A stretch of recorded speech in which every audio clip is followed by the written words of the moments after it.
we need some outside universal threat to make us recognize this common bound.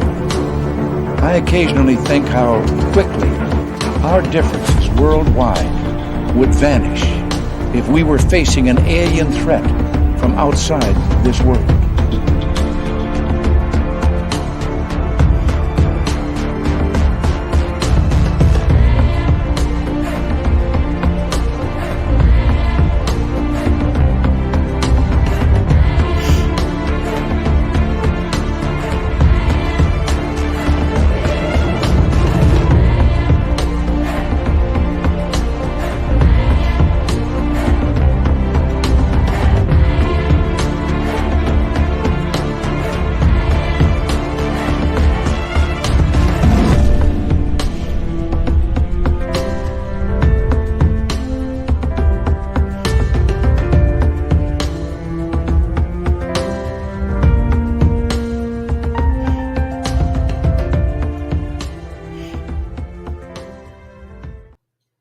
Good evening and welcome to a brand new week of Spaced Out Radio tonight.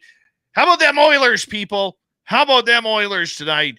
Yes, a happy man here beating them Canucks. I know there's a few of you Canuck fans in the chat room, so take this, people. Take this. We're on to round 3. Hey, Tim Swartz is our guest tonight on Spaced Out Radio. We are going into time travel. His new book, Weird Time. We're going to get into that momentarily. Tim's beard looking high and tight tonight. High and tight. So we're going to be very much appreciated of getting Tim in here. We got all of you in here as well. So let's say hello to Race Fan in the gold medal position, Tim Mothman in his goatee with a silver, CJ Berry with a bronze medal tonight. Deidre, how you doing? Good to see you. Roy Boy and Joanne, nice to have you here. Brown Dwarf and Les Paul Holland strumming away in Australia. We love you, man. Thank you for coming on in.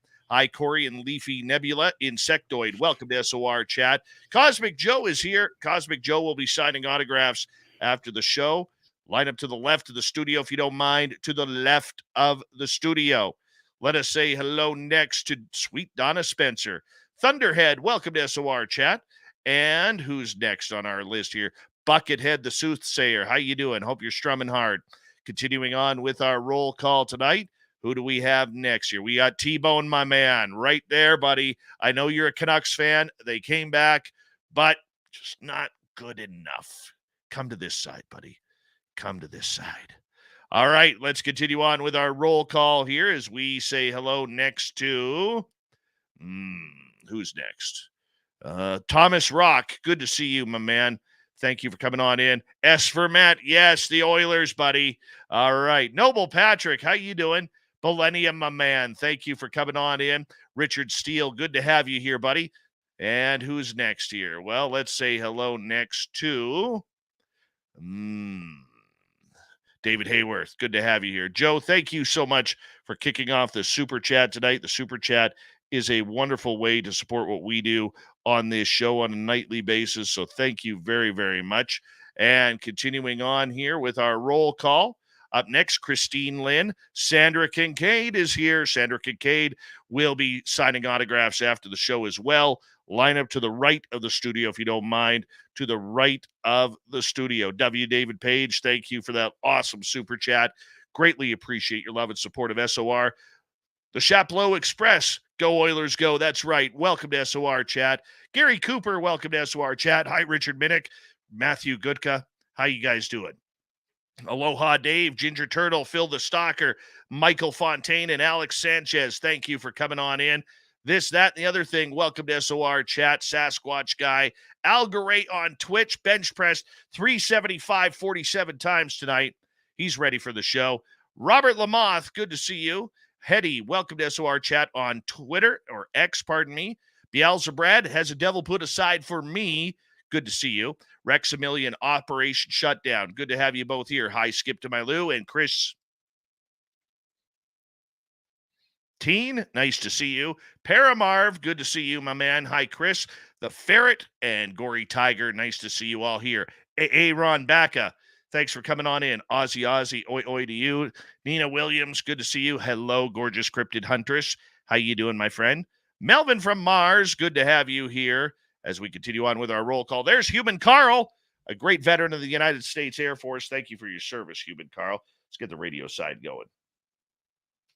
Hello and welcome to the radio and podcast side of Spaced Out Radio tonight.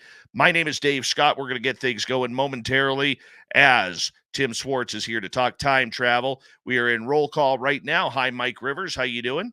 And Jennifer Scott B. Good to have you both here.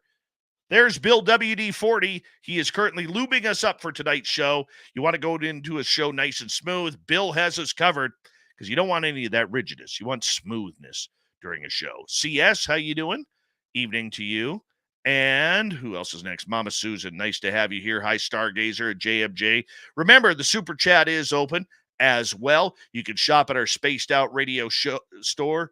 We do not have ugly swag, people. No ugly swag.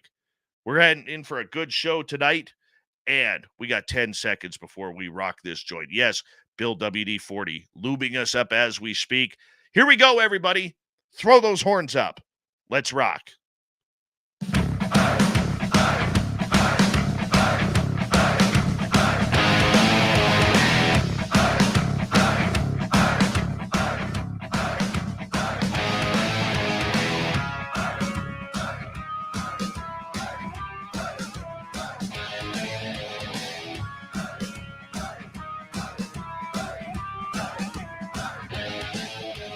From the mountains of central British Columbia to you listening around the world, this, my friends, is Spaced Out Radio. I am your host, Dave Scott, sitting in the captain's chair of SLR headquarters.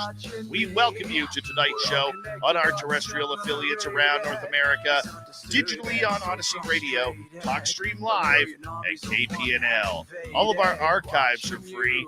Join us at youtube.com/Spaced Out Radio. Do old Davey the favor, hit that subscribe button. You can follow us on X at Spaced Out Radio, Instagram at Spaced Out Radio Show, and on Patreon in the Space Travelers Club. Our website, spacedoutradio.com. We have a plethora of features for you. Rock out Bumblefoot, read the news wire, check out our swag as well. Tonight's show is brought to you by Chive Charities. Help make the world 10% happier by visiting Chive Charities today. You can find them on our website. We got a great show tonight. We're getting into time travel with all of you tonight because it is that much fun. Tim Swartz is going to be here talking about his new book, Weird Time. We will get to him momentarily. Then in hour number 3, Steve Stockton from Among the Missing is here. After that, UFO Court with Courtney Marani.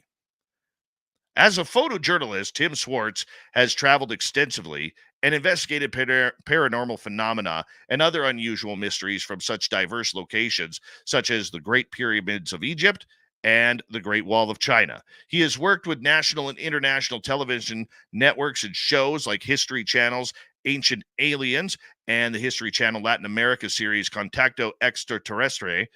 Yeah, his articles have been published in magazines such as Mysteries, Fate, Strange, Atlantis Rising, UFO Universe, and many more. Tonight, we take on time travel, and Tim has a great new book out called Weird Time. You can find it on his website or on any major bookstore online. Tim Swartz, it is always a pleasure to have you on Spaced Out Radio, my friend. It is so good to have you back. How you been? Hey, thank you very much for having me back on Spaced Out Radio. It's been a couple of years, so I say hi to you and hi to our audience. Oh, man, it is so good to have you back on. You know, I mean, sometimes you just, you get caught up with what's going on in life. And, I'm always watching what you're doing because you're one of those voices over the years that commands that respect, commands that research that people are looking for and gets the respect from it. How did you build that reputation within the community where when people look at you, your research, your reward from it, they look at you as one of the faces of what is right, what is good, and how we're going to move this ball forward? Wow. Well, thank you for that.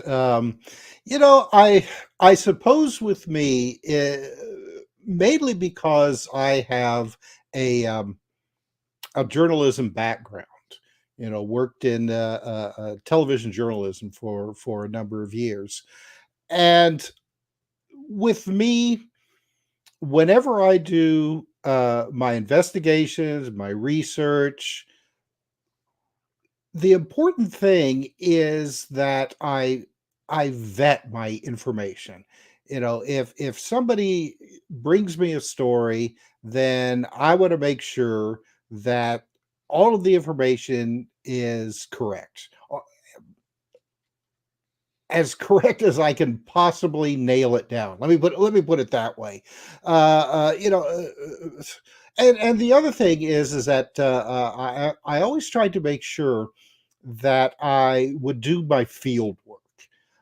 It's really easy now, with the internet to do all of your research. Just set it at home on your computer, and I do that too, but there's something to be said about actually going out and talking to people face to face, asking them the proper questions, getting to know them, gaining their trust, and getting all of the proper information from them. And then I take that and I put that out for my readers and listeners for shows like this, and I think that's a very important part of all of this, is just making sure that you are presenting your information as accurate as you possibly can. As you have tried to move the ball forward with the information that you have put forward throughout the years, whether it's time travel, whether it's paranormal, whether it's any subject that you have covered, what have you learned not only about these subjects, but yourself as you've gone down these paranormal paths? Oh wow. Well, I will say that there is a lot of misinformation out there. The and with these kinds of subjects, the world of the weird, there has been so much written over the years that is how, how do I put it? I don't want to say it's spurious, but a lot of it obviously has been made up and then has been repeated over and over and over again.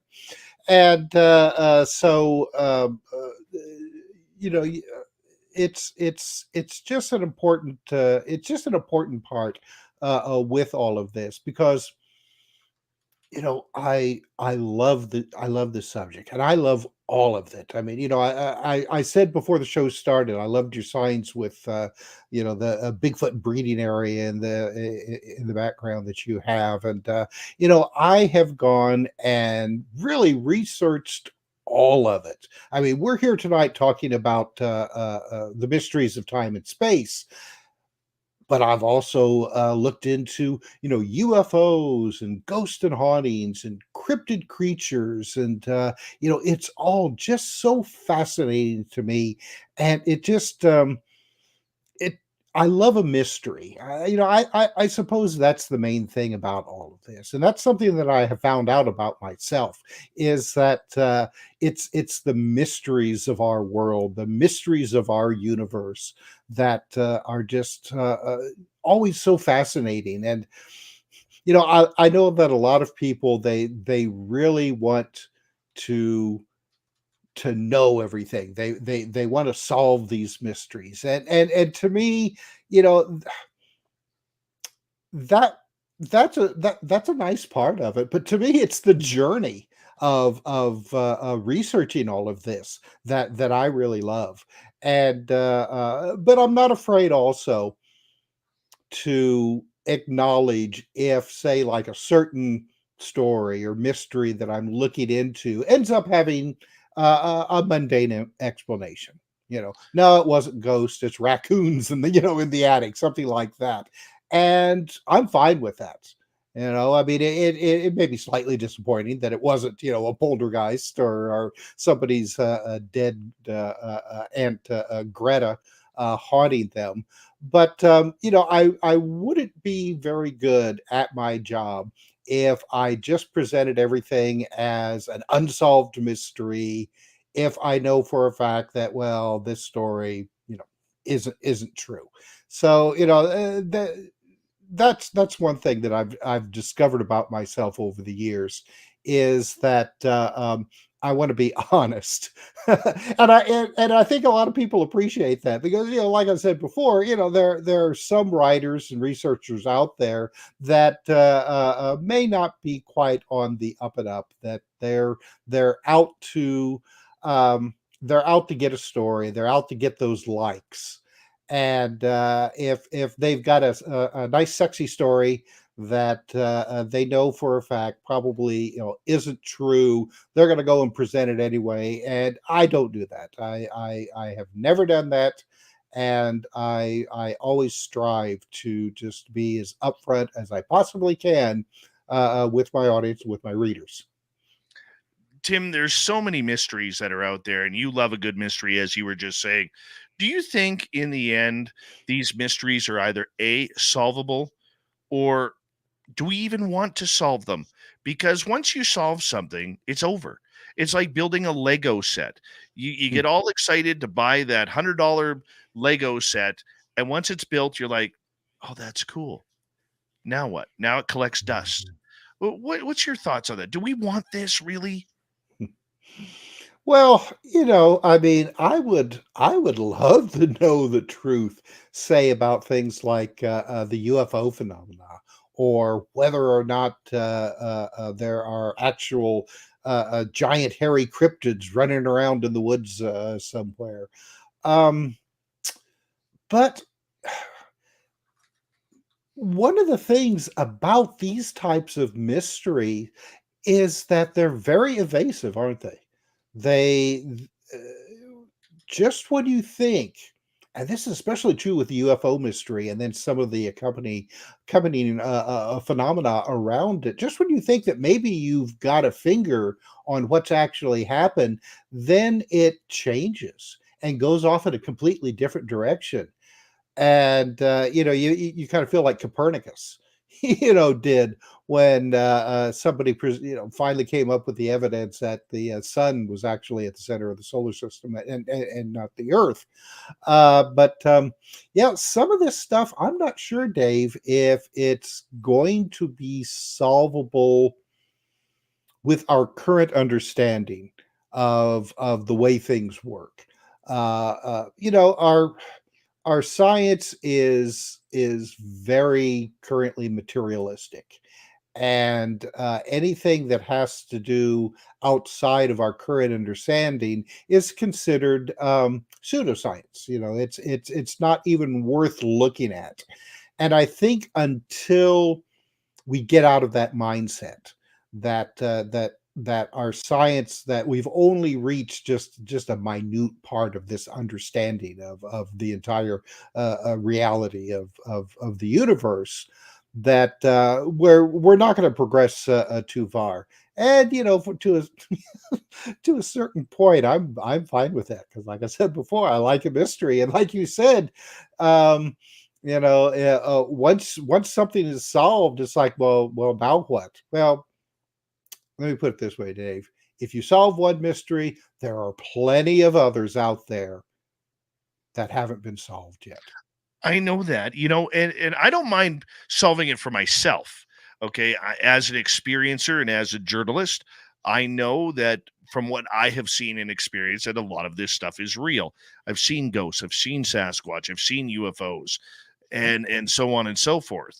And to me, not a matter of if they exist, but how can I create more exciting experiences, for myself? How can I see more? How can I get closer to a Bigfoot?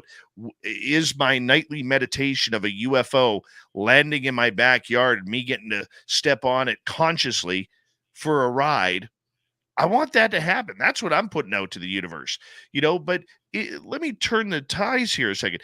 Is, in your case or your thoughts, disclosure of all of this solving of these mysteries, is it personal, or will it happen, or should it happen on a larger scale?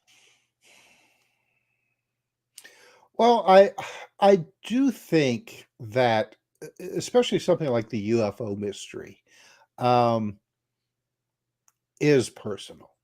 It really is. It's and that's one of the confounding things about the whole UFO phenomena, because not only is it personal, but it's also almost universal. Which I mean that's very confounding, to a lot of people. But I don't think that we're going to be able to have a better understanding of the UFO mystery until we acknowledge that personal aspect to it.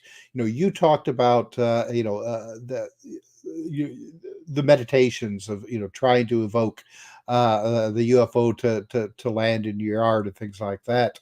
Um, that's one of the aspects that drive a lot of scientists crazy. Because first of all, a lot of people are still stuck on this extraterrestrial hypothesis that UFOs are nothing more than nuts and bolts spaceships coming from other planets. But I think it goes way beyond that. Now, I'm not saying that some of it isn't extraterrestrials. I mean, we live in a very big universe, and to consider that maybe we're the only ones alive in it, I think is just stupid. First of all, but I think a very large part of the UFO phenomena, and this also brings in some of the other things that we mentioned as well, is really based on our own interactions with this reality and the other realities that surround us. I love that answer. Love that answer. Thank you for saying that. As we continue on here, because we are going to get into time travel in the next part of the show, we're going to get into your book. We're going to get into the time travel experiences. Do you think all of these phenomena are tied together? There's a lot more research coming out that is showing. I mean, you even look at the Vatican press conference last week where they were talking about the phenomena being pretty much everything that we cannot understand or explain. Are you along those same lines now, or do you think that we are still researching separate entities? Well, once again, it's like I said. I mean, and I'll bring up the UFO phenomena as well, because that's something that a lot of people are interested in, and have somewhat of an understanding of. I do think that there is kind of like a unified field with all of these things. I mean, there has to be, considering that, say somebody has a close encounter with a UFO. I mean, there doesn't even have to be any kind of, like face-to-face communication with the beings that are seen to come out of these things. Even something that just flies overhead. These people then a lot of times will experience ghostly phenomena, a poltergeist activity. Some people will actually have a shift in consciousness where they'll suddenly develop an interest in higher mathematics or art, even things like that. And the same way with certain kinds of cryptid phenomena. I mean, there have been people who have had, say, like Bigfoot encounters, and then will, like the UFO phenomena, will suddenly experience a ghostly phenomena at their house. So, there is some kind of connection with all of these things. Are they all coming maybe from the same source? And then our minds are somehow interpreting them in separate ways. This is a UFO, this is a cryptid, this is a ghost, that sort of thing. That's the big question, and that's one of the things that I would really like to know. And again, like I said, with the UFO phenomena, I'm not saying that there isn't some kind of physical reality, with some of these things. I think that there probably is a physical hominids that are living in the wild areas still on the planet. That these creatures are probably are related to us and probably as smart as us. They've just went in a different direction. We went towards technology. They've gone in a different direction. That's what makes them so hard to find. They're very good at keeping themselves hidden from us. But as well, I think that there is a phenomena that mimics these things that will bring us these spooky UFO reports, these really bizarre cryptid sightings. I mean, face it, I really don't think that there are still living dinosaurs on this planet. I could be wrong, but I don't think so. Yet there are people who report that they're driving down the road and they'll see like a T-Rex suddenly run in front of their headlights and disappear in the darkness. So now, where's that coming from? So there is and for want of a better word, there's a paranormal aspect to all of these things.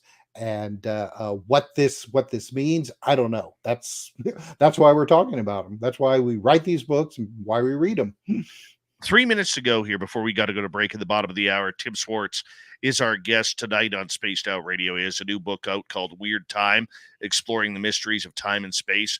You mentioned something very interesting there that I wanted to get to, and that's regarding, people seeing T-Rex or other dinosaurs are out there.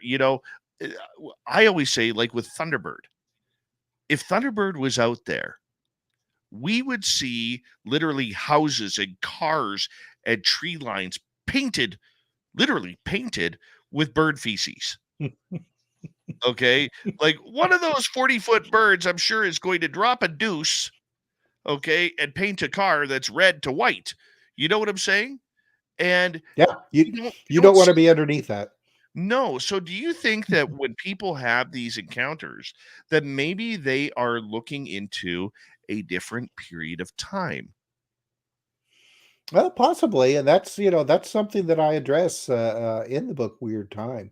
I have a chapter in it called "Ghost of Cryptids Past," that goes into this. That whether or not these things have a physical reality right now, or if we're catching glimpses of things from not only other times, but maybe other realities, parallel realities that exist alongside of our own.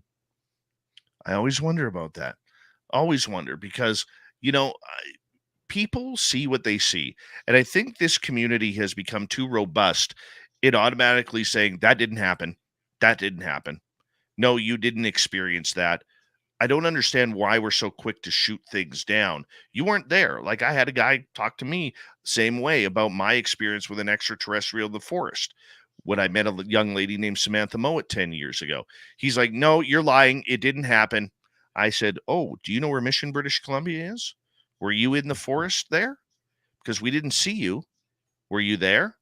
And it's amazing at how people always want to shoot these experiences down because in their opinion, it never happened or can't happen.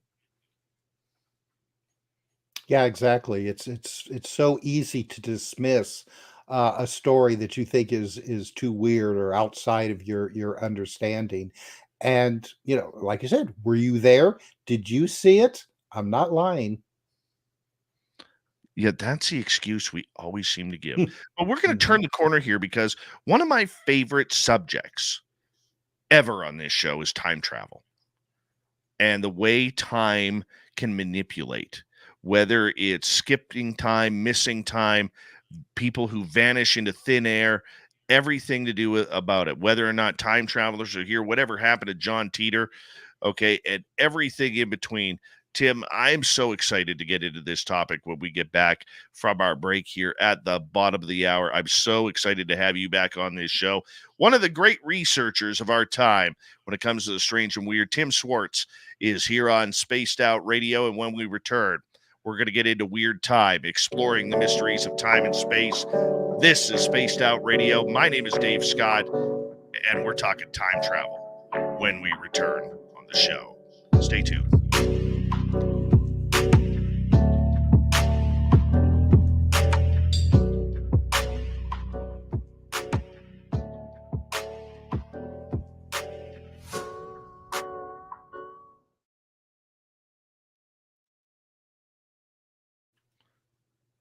Hot damn, that was a fast half hour. You are.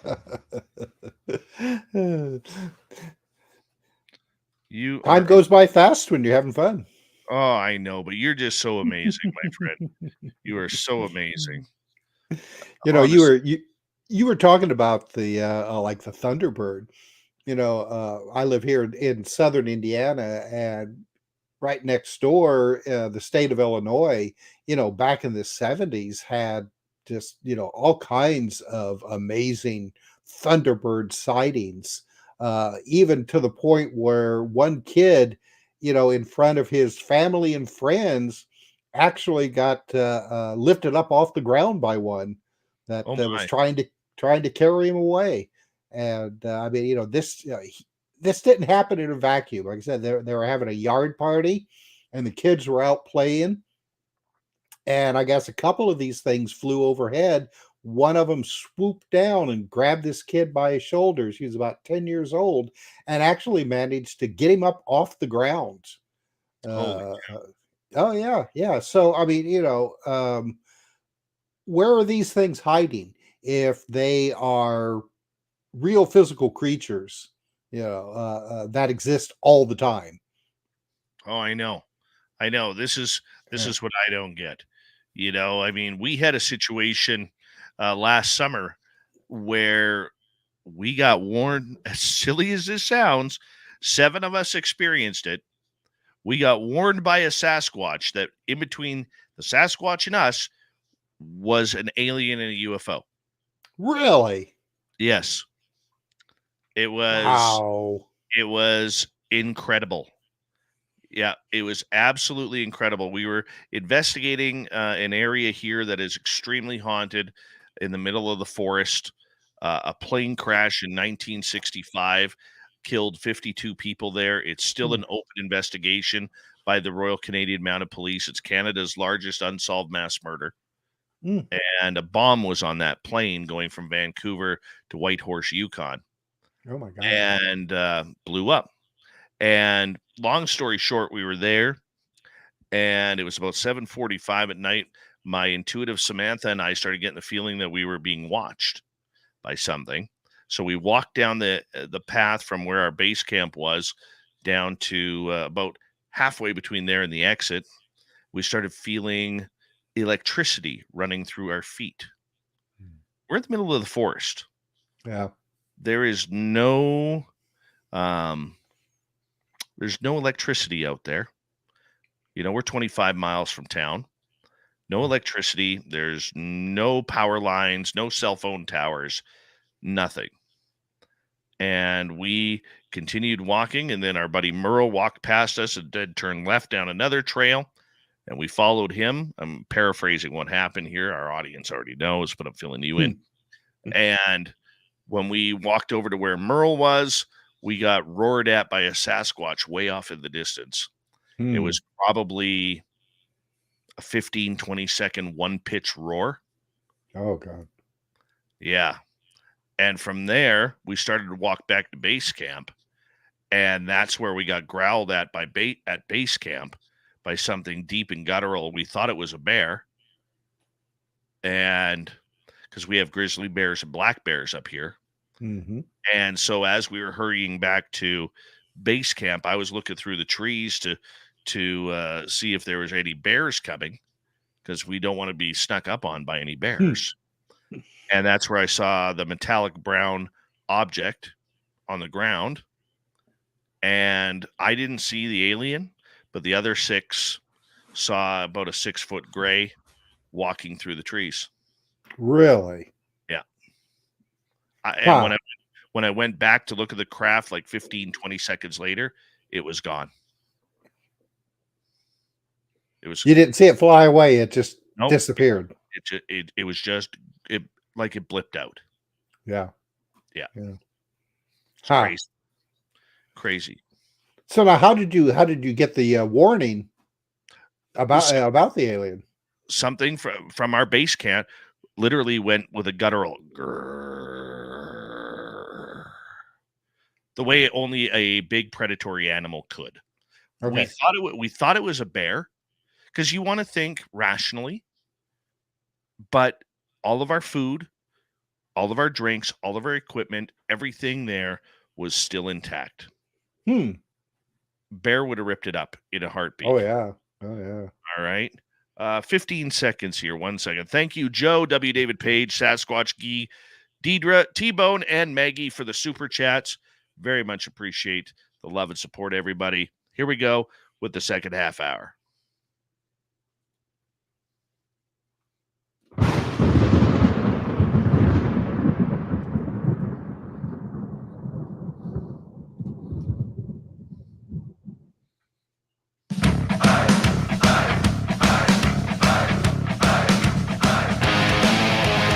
Here we go with the second half hour of Spaced Out Radio tonight. Good to have you with us. My name is Dave Scott. We always appreciate you tuning us on in wherever you are on this beautiful planet we call Earth. I want to remind everybody that if you miss portions of this show or others, we always keep our archives free.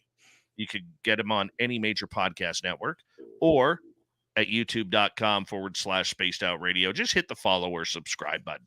That's the only thing we ask. Our website, spacedoutradio.com. We have a plethora of features for you. Rock out to Bumblefoot, read the news wire. Check out our swag as well. Follow us on X at Spaced Out Radio, Instagram at Spaced Out Radio Show, and on Patreon in the Space Travelers Club. Tim Swartz is here, longtime author and researcher of everything strange and unknown. He's one of the best when it comes to this subject and the knowledge behind it. He's one of the most respected researchers as well. He has a new book out. You can find it on Amazon or any major bookstore. It is Weird Time, Exploring the Mysteries of Time and Space. This is a subject, Tim, that really, really intrigues me because I've had skipping time. I've never had missing time. Skipping time I've had. I've never had missing time like alien abductees claim to have. Never walked into another portal or dimension and just vanished and came back. But it's something that I've seen it and heard enough stories to know there's something to this. What dragged you down the time travel path? Well, it actually happened a number of years ago. When I first started working for the late great Timothy Green Beckley.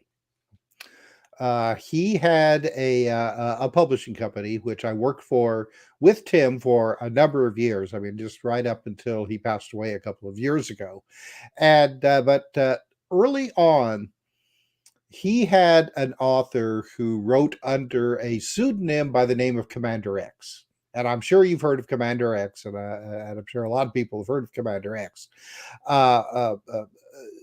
Commander X was under contract with Tim to write several books, one of them having to do with time travel. Well, unfortunately, during that period, this guy had some kind of health issues. I think it was heart related. He wasn't a young man. This would have been back in the 1990s. At that point, like I said, he wasn't a young man.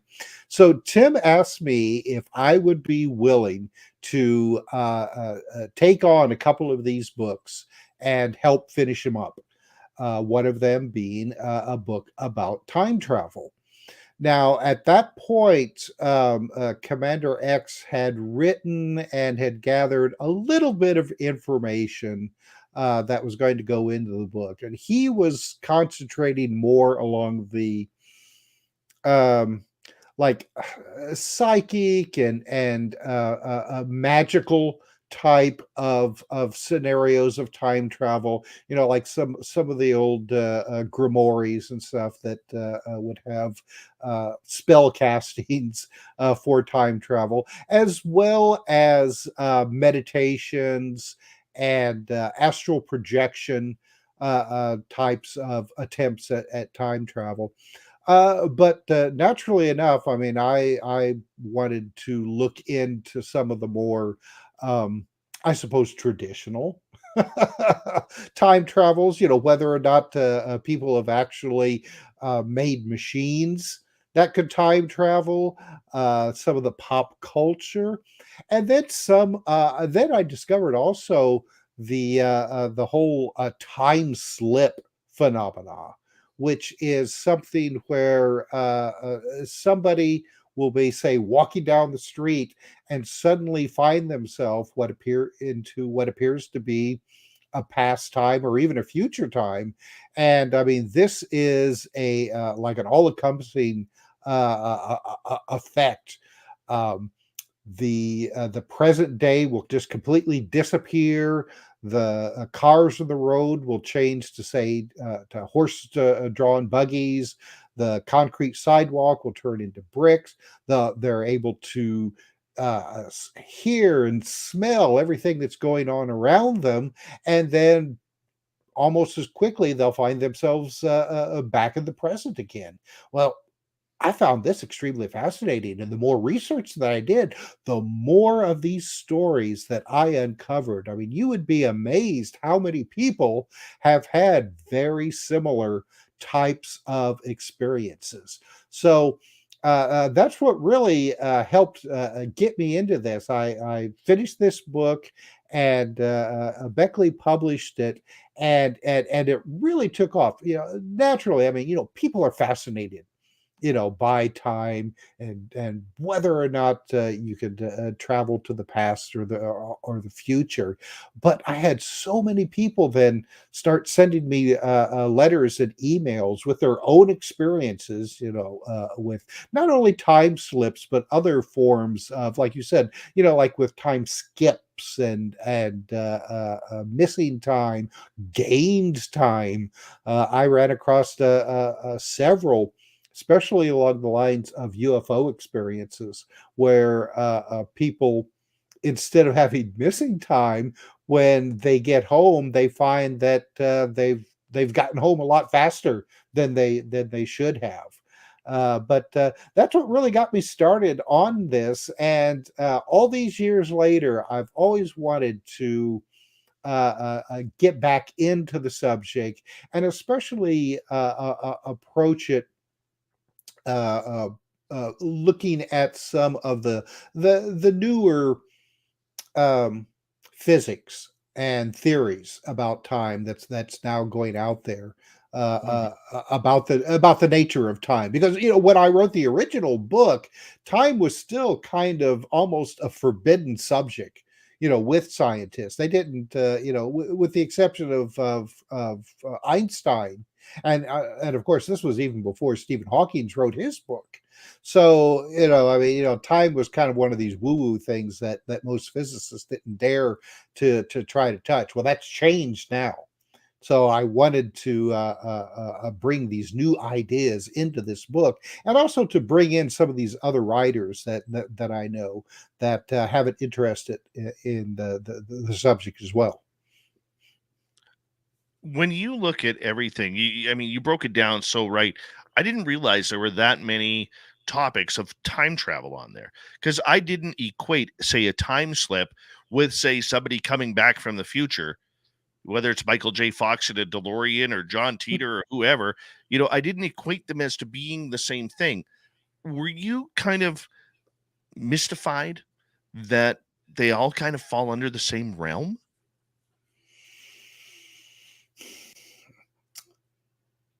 I don't know if mystified is the word for it, because with all of this stuff, and all of this that I have heard and researched over the years, nothing really surprises me anymore.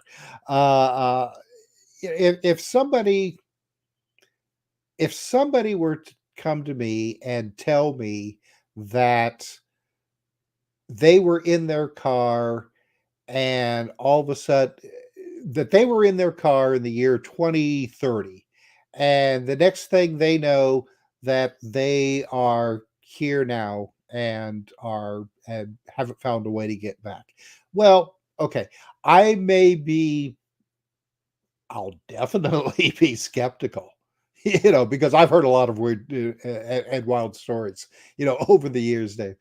But I'm more than willing to talk to them and hear what they have to say.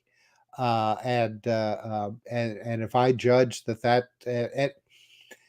and if my, as the police call it, their blue sense, I've kind of developed a pretty good sense of whether or not somebody's trying to pull a fast one on me.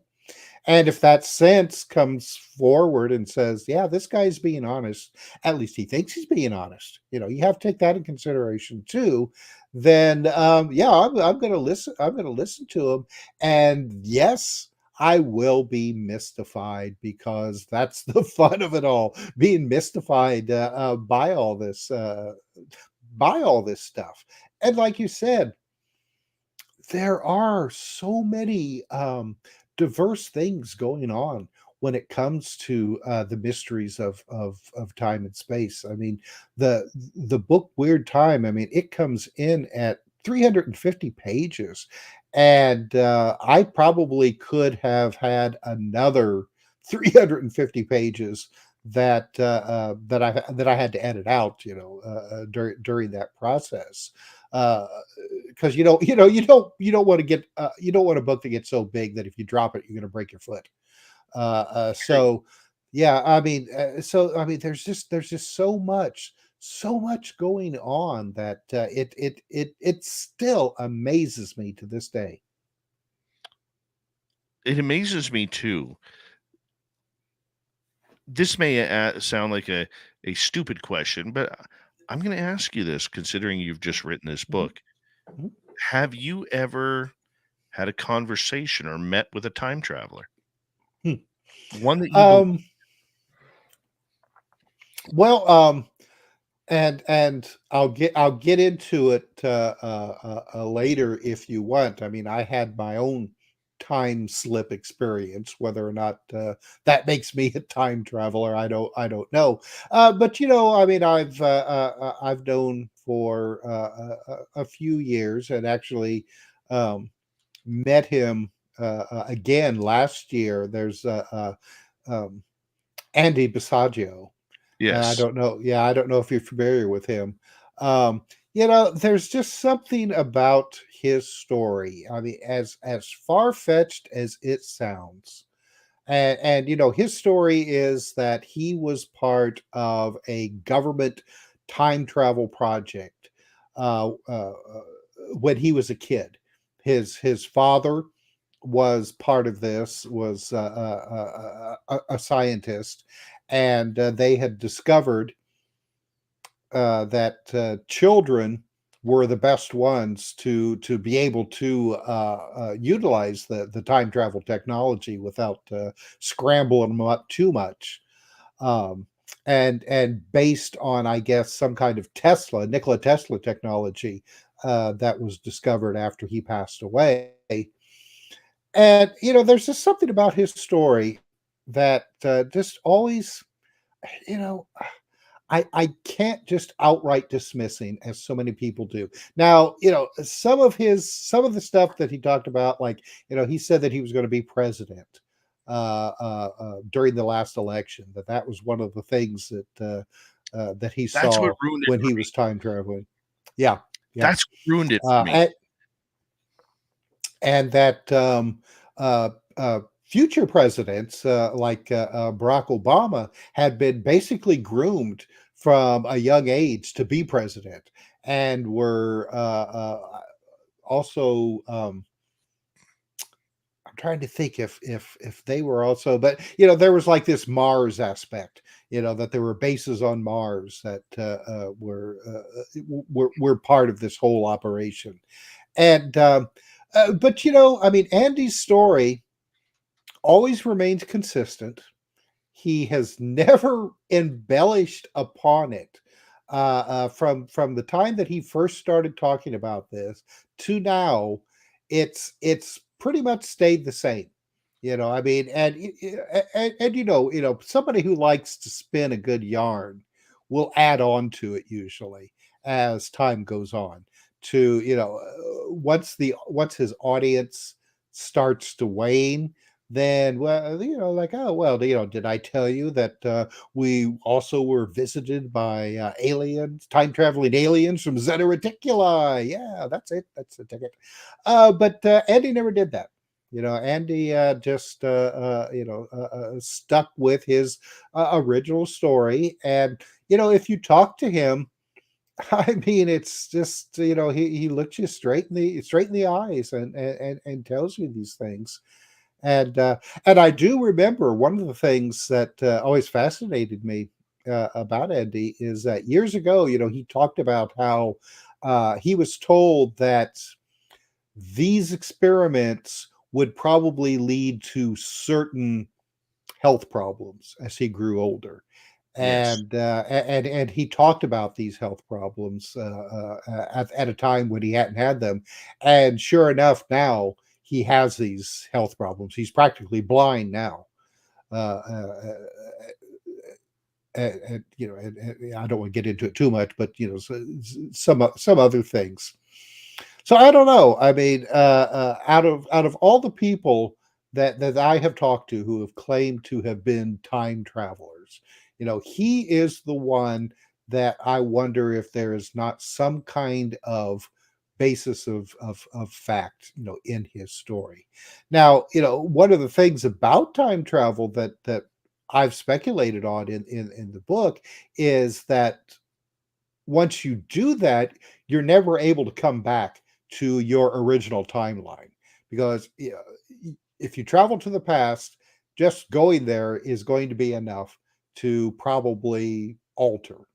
I mean, you don't have to do anything; just being there is enough to alter it. So when you come back, you're on a different timeline. So what if somebody like Andy actually came from a timeline where this happened, and then came back to our timeline where it probably didn't. And so, I mean, some of these discrepancies, like you said about, him being elected president and all, never came about. Same thing with like the stories of John Teeter.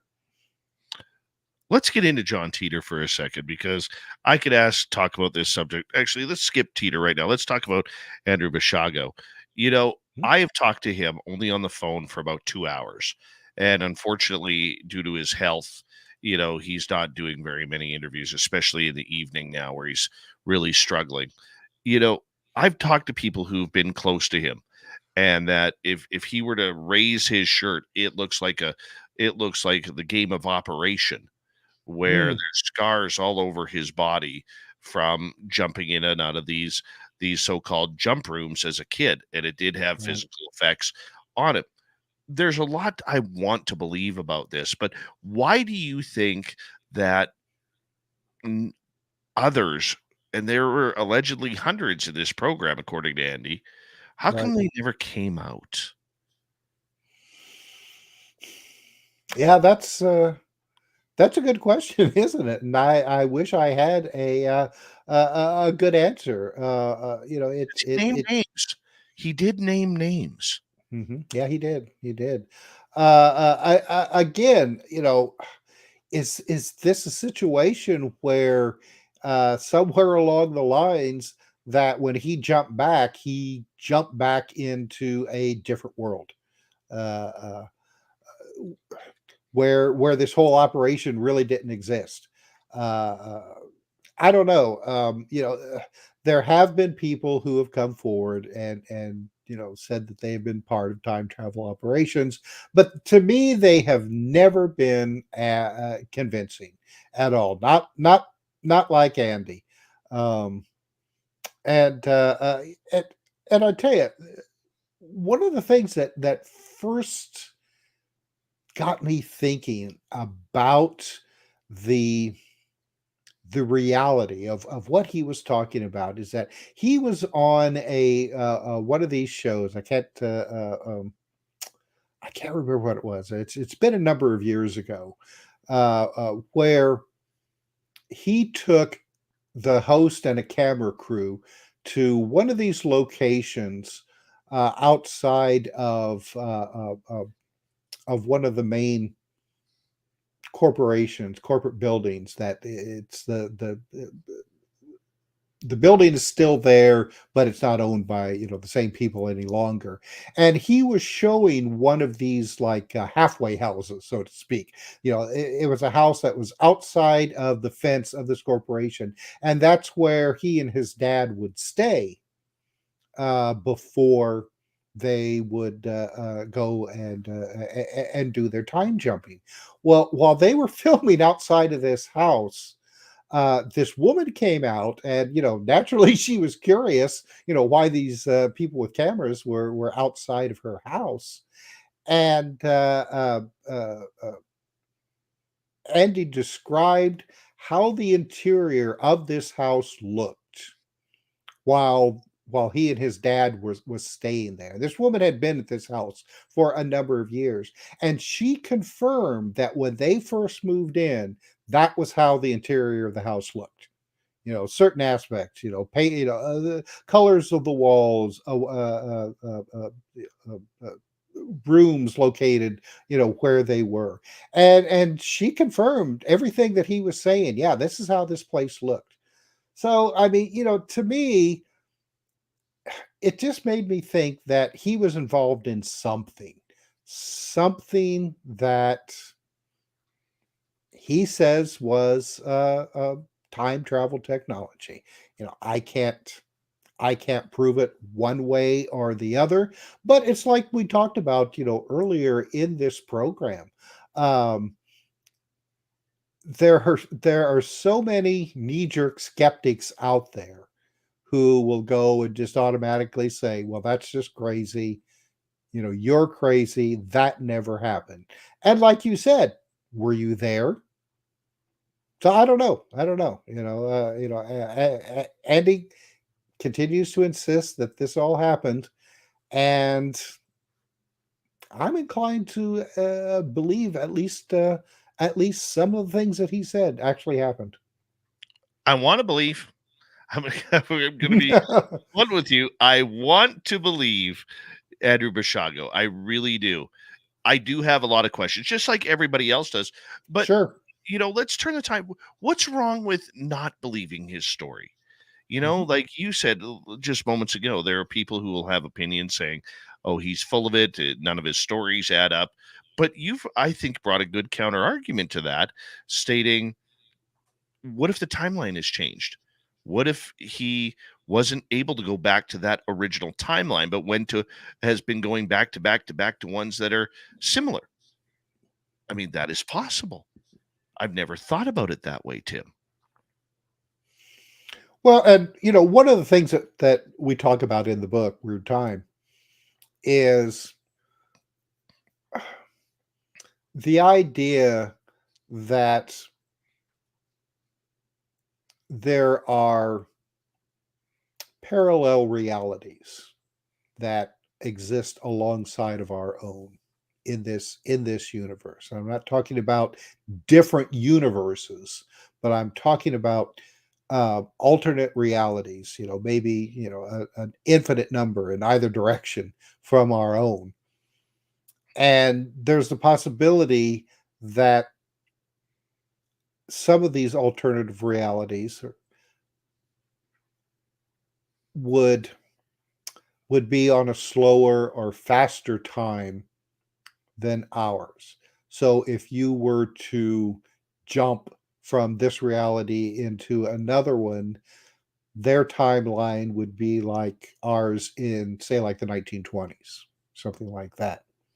So there's the possibility that projects like the one that Andy was involved in wasn't actually traveling to the past or future, but actually accessing one of these alternate realities. How would you know? Um, the technology, as Andy was talking about it, was relatively primitive, using computers that today I imagine uh, our cell phones probably have more power and memory Tim, I'm than gonna get a they hold on have. right there because we are going to go to break here at the top of the hour. Time travel. When we return with Tim Swartz, his book Weird Time, exploring the mysteries of time and space, John Titor, time slips, and much more on Spaced Out Radio.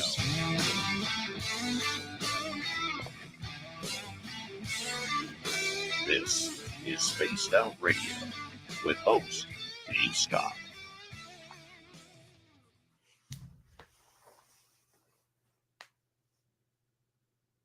All right, we are clear, my man. All right. Yeah, I mean, I don't, blame you. I mean, I've been the same way over the years, with his with Andy's story. Oh, Um, absolutely. but once I got to know him and actually, talk with him and stuff, I mean, I'm convinced that something Yeah. happened with him, Oh, you know. I agree Yeah. 100%. I actually got to know him or his story quite well when he was tight with Alfred Lambermont Weber and Alfred's wife before Alfred went off the deep end Oh into God. La La Land. Yeah. And Alfred, by the way, was the first ever guest on this show. And Mhm. Alfred's wife is a doctor. And she was telling me like the actual scarring on his body and everything. But Really. I'm just going to take a quick bathroom break here. I'm going to put you All back right. in the green room. We'll be right back here momentarily. Okay. All right. We'll be right back, guys.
right.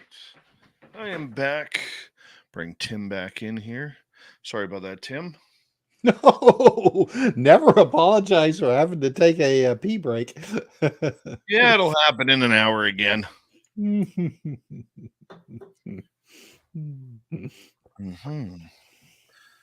Hi there, light walkers. Good to have you here.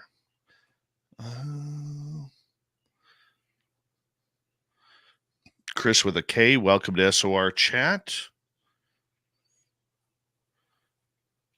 And yes, we do have some questions coming in for you. Yeah, I see that. Yeah, perfect. Perfect. We'll get to those in a little bit here. Thank you tonight so far to T-Bone ×2, Maggie, Human Carl, Deidre, Sasquatch Gee, W. David Page, and Joe for the super chats. Very much appreciate the love and support, guys. Here we go with the second hour.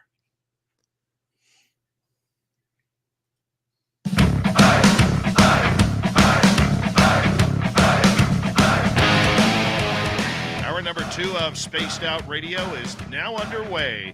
Good to have you with us. My name is Dave Scott. Always appreciate earning your listening ears wherever you are on this beautiful planet we call Earth. Hello to everyone listening in on our North American radio stations. We love it that you are tuned on in, so thank you very, very much. And we'll get to the password right now. Desert Clam has set the password for tonight in the SOR Space Travelers Club. Sabulinarium. Sabulinarium is your password. Use it wisely, space travelers, as the Clam sets the password each and every night right here on Spaced Out Radio.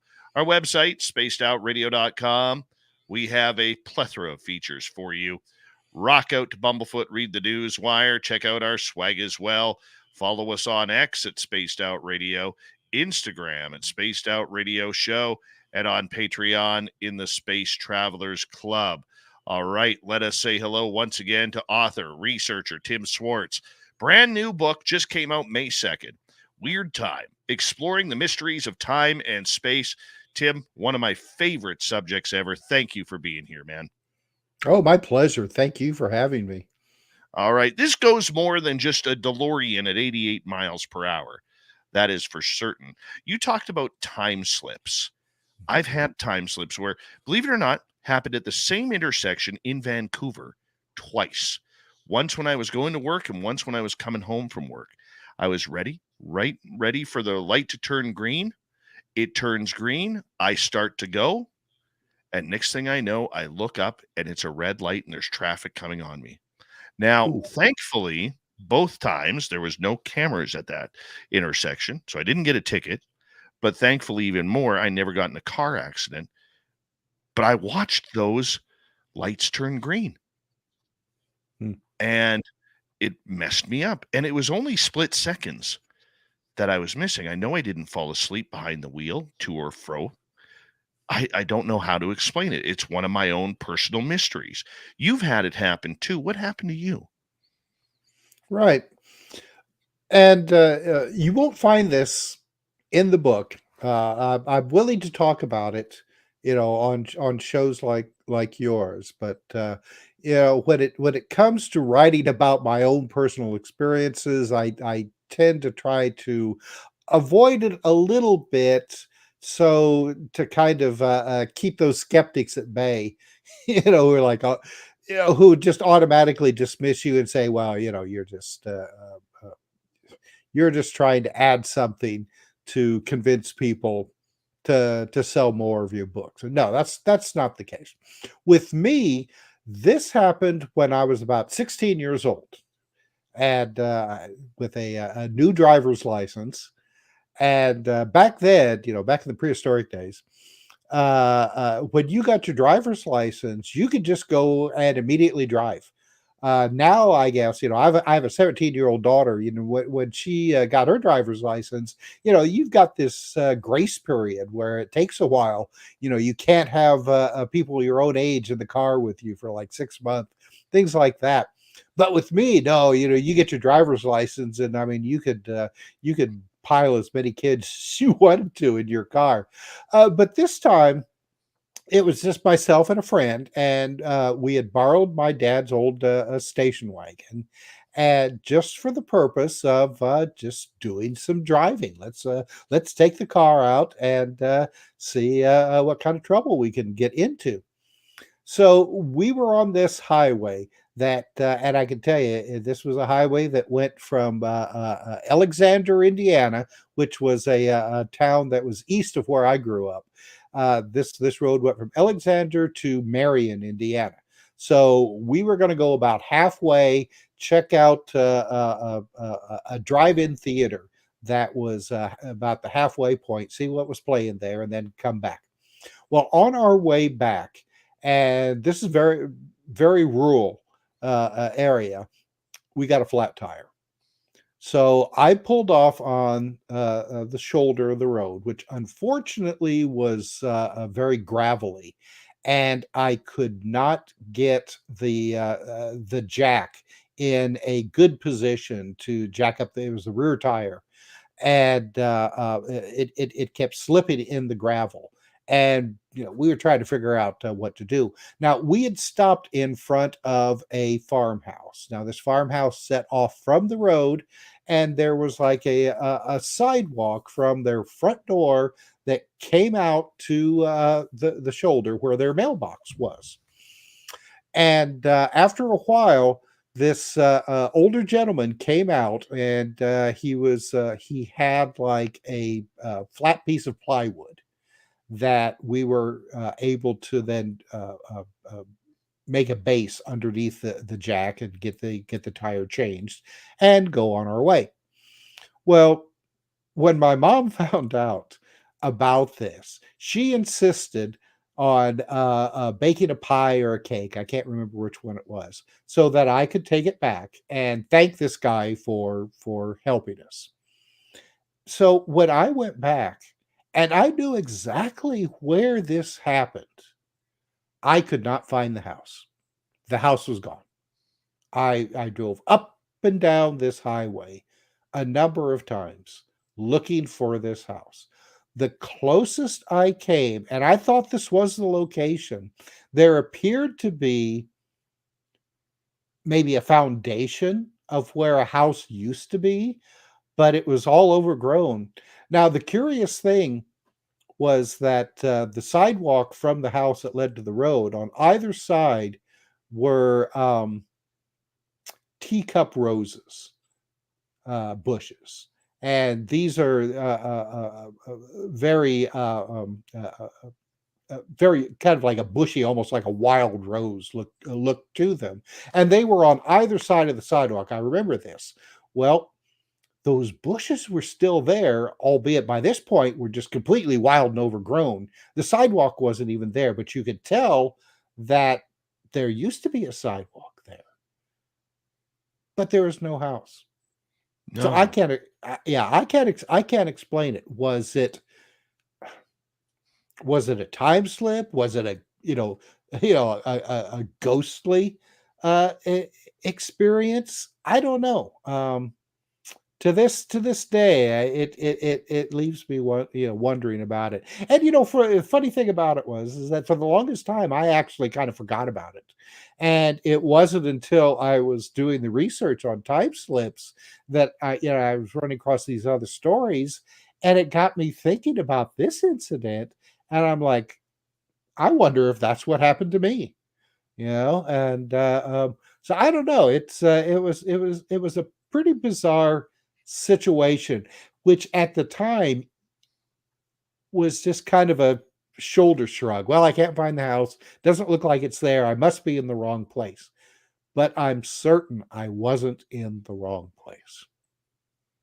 Oh my. Yeah. Are you sure it was you? Yeah, it was me. I had to ask. But these types of stories are what many people are experiencing, Tim. Mhm. I mean,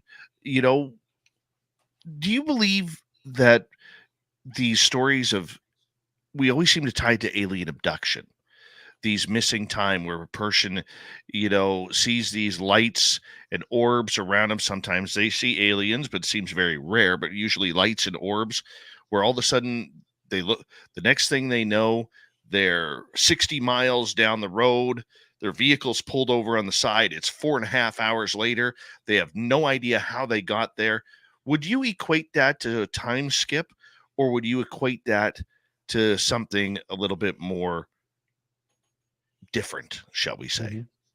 Well, some of these cases, I think that there is some kind of abduction event taking place. Say like people like Betty and Barney Hill. Which they had actual memories of the incident that were then enhanced by the hypnotic sections that they underwent. Um, but some of these other events, I think, are some kind of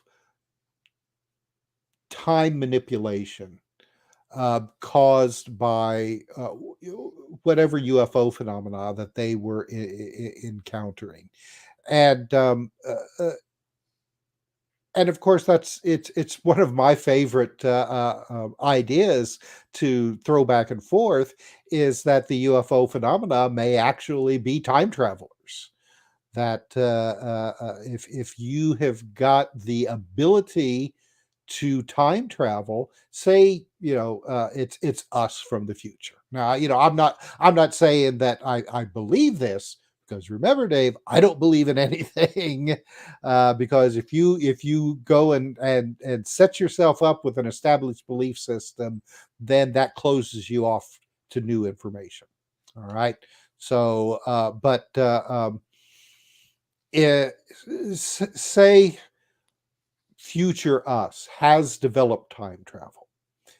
You know from history that at this time, people were reporting UFOs, claiming to have contacts with extraterrestrials.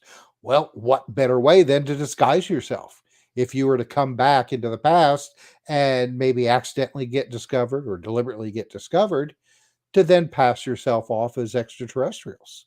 You know, in especially in the 1950s, you had the UFO contactees that the Space Brothers were saying, "Oh, well, we're from Venus and Mars and Jupiter, places like that." We couldn't confirm it at that time. Years go by. We now know that for that sort of life, those planets aren't very conducive for life.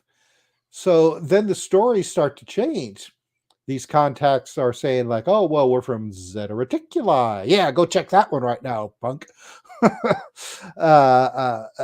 So one of the interesting things about some of these contacts is that the human witnesses are often told things that are going to happen to them in the future by Right. these UFO beings, and not some serious, but others just like, well, in 2 years' time, you're going to move to Brooklyn and live at such and such an address, or in next week, your uncle is going to be hurt in a car accident.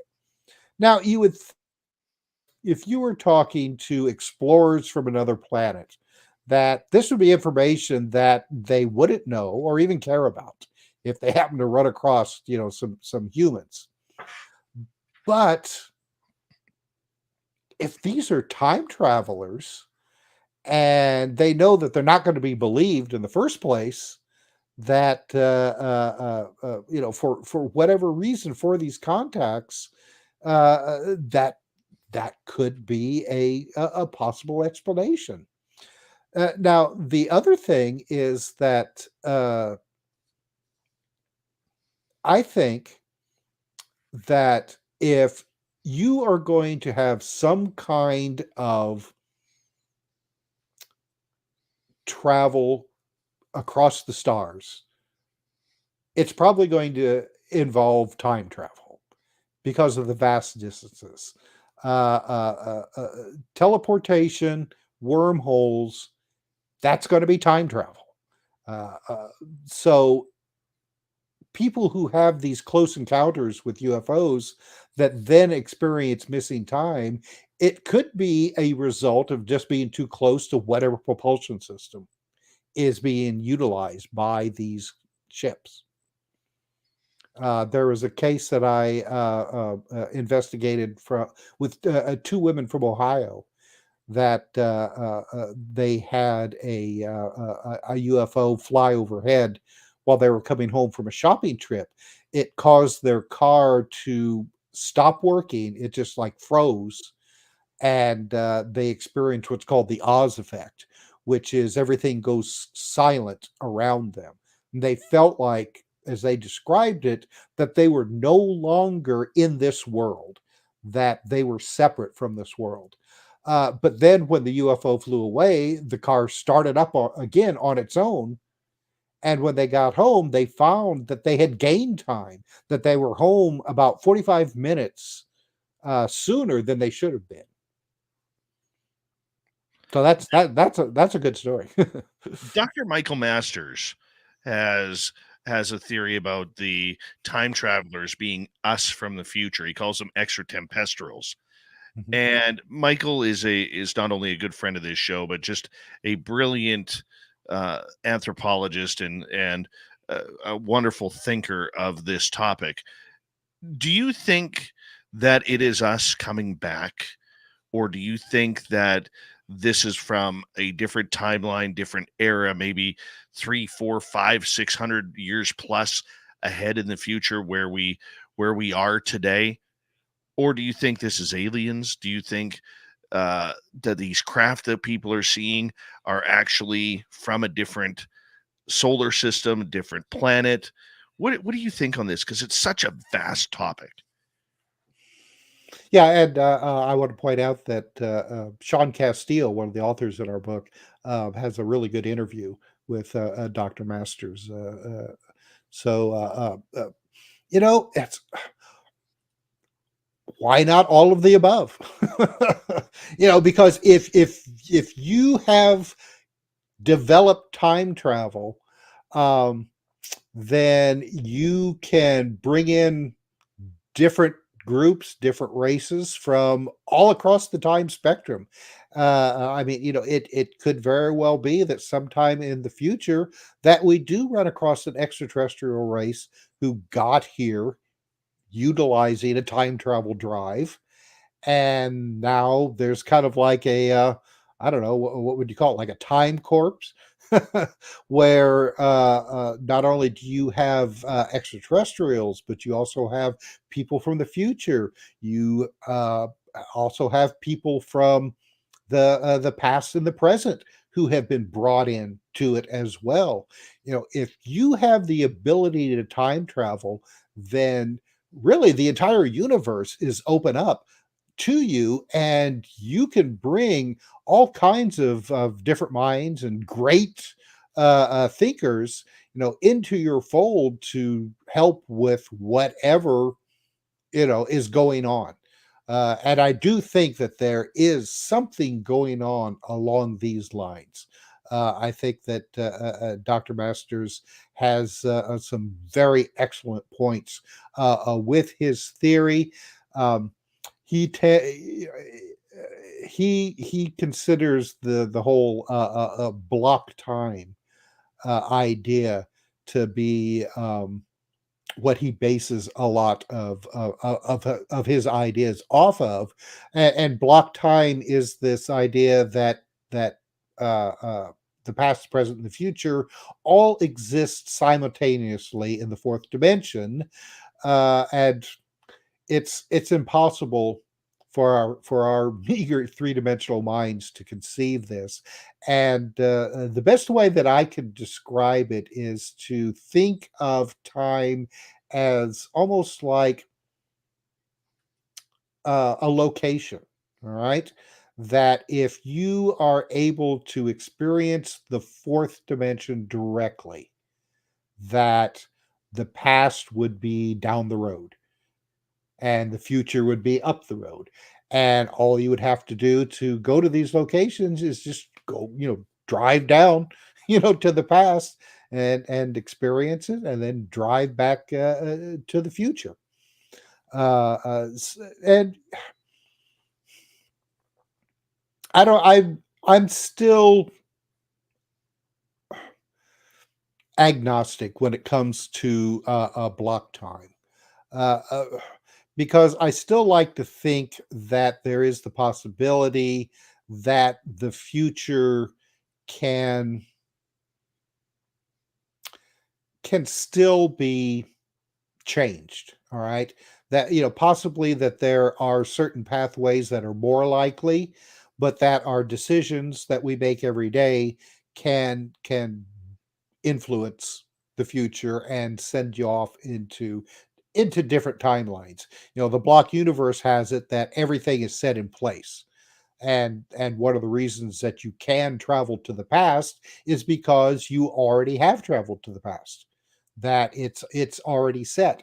You can't change anything. You go to the past because you've been to the past. I don't know if that makes sense. If you go into the past, you can't create a paradox because you've already been there. It's supposed to happen. I don't know. 2 minutes to go before we have to go to break at the bottom of the hour. Timothy Swartz is our guest tonight on Spaced Out Radio. Tim, quickly here, John Titor. Do you believe he was a time traveler, or do you think it was just a story that happened during the Art Bell days? It's a great story. I doubt if it's true. There's some pretty good evidence and some names. I can't remember who they are now that probably were involved in this hoax. Why they did this, I have no idea. If it is a hoax, they really did a good job with it. Excellent. There's some excellent pictures, excellent information on it. But why they did this, boy, I would sure love to know. Me too. I always, that's another one of those stories I always wanted to be true. Yeah, I really did. But I mean, all you have to do is go on TikTok now and see about 14,000 different time travelers giving, the most lame predictions of everything that's going to go on between now and 33, 36. I mean, it's getting a little redundant and everything. But why do you think John Titor was more of a hoax than a true story? Well, just some of the names of people that were involved afterwards. When people actually started doing some really good research, on it. But again, there's that what if, and the what if is why. Why did they do this? Were they just thrilled to hoax, Art Bell and others? I don't know, but yeah, I'm pretty certain that it was a hoax. Well, it's one of those stories that goes down in the lore of mystery when it comes to time travel. But when we return, we're not only going to get to audience questions, but we're going to get to more of your book as well. And people could head on over to Amazon right now, pick up Weird Time, Exploring the Mysteries of Time and Space. Tim R. Swartz on Amazon if you want to check it on out, along with Sean Castile, Scott Corrales, Paul Dale Roberts, and more, all chipping in for this wonderful, wonderful book about weird time. This is what it's all about. This is the type of show we love to do here on Spaced Out Radio, and we're glad you are here to join us as well. So stay tuned. The second half of Spaced Out Radio comes up right after this. We'll be right back, everybody.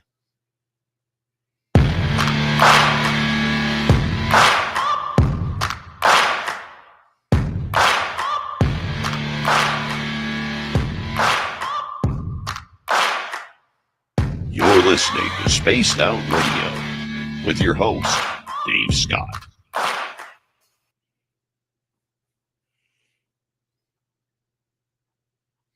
All right, we are clear. All right, good.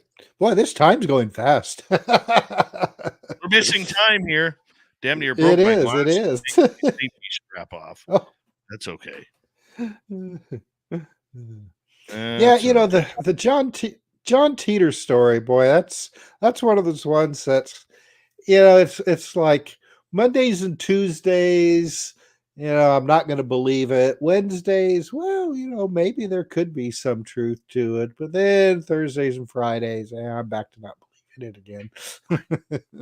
I don't blame you. I don't blame you at all. I mean, there's always the possibility, I think, that it's like I was talking before about like these alternate realities that exist alongside of our own, that some people are dropping in and out, same way with like certain cryptid creatures into our own, that possibly think that they're time travelers, because, well, I turn this machine on and here I am, but they're not actually time travelers. So I don't know. I don't know either. I don't know. Once again, want to believe, Tim. Want to believe. Well, and that that frustrates a lot of people. I know when I say I don't know, but I have to be honest with people. I'm not going to go and sit here and just lie out of my face and say, yes, this is definitely real. I know it for a fact. Well, I don't know anything for a fact, and I admit it. Well, you know what? I think the minute that we stop the I don't know answers is where it gets dangerous. Oh, yeah. I really do believe that, because I think I don't know is still an accepted answer and a truthful answer, rather than making a bunch of nonsense up, in order to try and prove a point, which we see so much of in this field. Yeah, exactly. Well, and I mean, there are people who are on the convention circuit that are it's not a I don't know. It's like, yeah, when I was a kid, I was kidnapped from my bedroom and was forced to join what was it, like the Time Corps or something like that, where he became like a super soldier. I can't even think of the guy's name now who talked about this. Became a super soldier, and then when it was all done with, I was returned as a kid in a matter of minutes to where it all started from. And then years later, I remembered it. Right. I don't know. I really don't know. I mean, it's a good story, but how do you prove that? Hey, some people just get their way sometime. Yeah. I mean, at least with John Titor, I mean, he had pictures of his machine, and the whole story about the IBM computer that he came back to get. I mean, that's some clever writing if it was a hoax. Oh, it's very, very good. That's for sure. Very good. Yeah. So, like I said, I still want to believe. Man. What do we do? I don't know how else to put it. Don't know how else to put it. Just, I want to believe. Well, I mean, that's why I think that like time slips and things like that are kind of like Mother's Nature's way of showing us that that first of all, our reality is probably a lot more holy, not holy. That doesn't sound right. Diaphanous than we think it is. Kind of like how people used to think that couldn't explain lightning. It happened, but they couldn't explain it.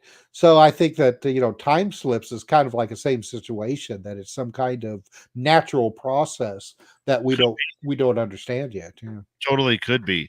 Tim, I'm going to get you to hold on right there. Thank you tonight to T-Bone with a hat trick, Human Carl, Deidre, Sasquatch Gee, Maggie, W. David Page, and Joe for the great super chats tonight. Thank you very much for the love and support. Don't forget you can shop at our Spaced Out Radio store. We do not have ugly swag, people. No ugly swag going on. And we're going to kick off the next half hour in about 8 seconds. So we'll get more into Tim Swartz, time travel, and a little bit more. Hi, gorgeous Kira. And here we go.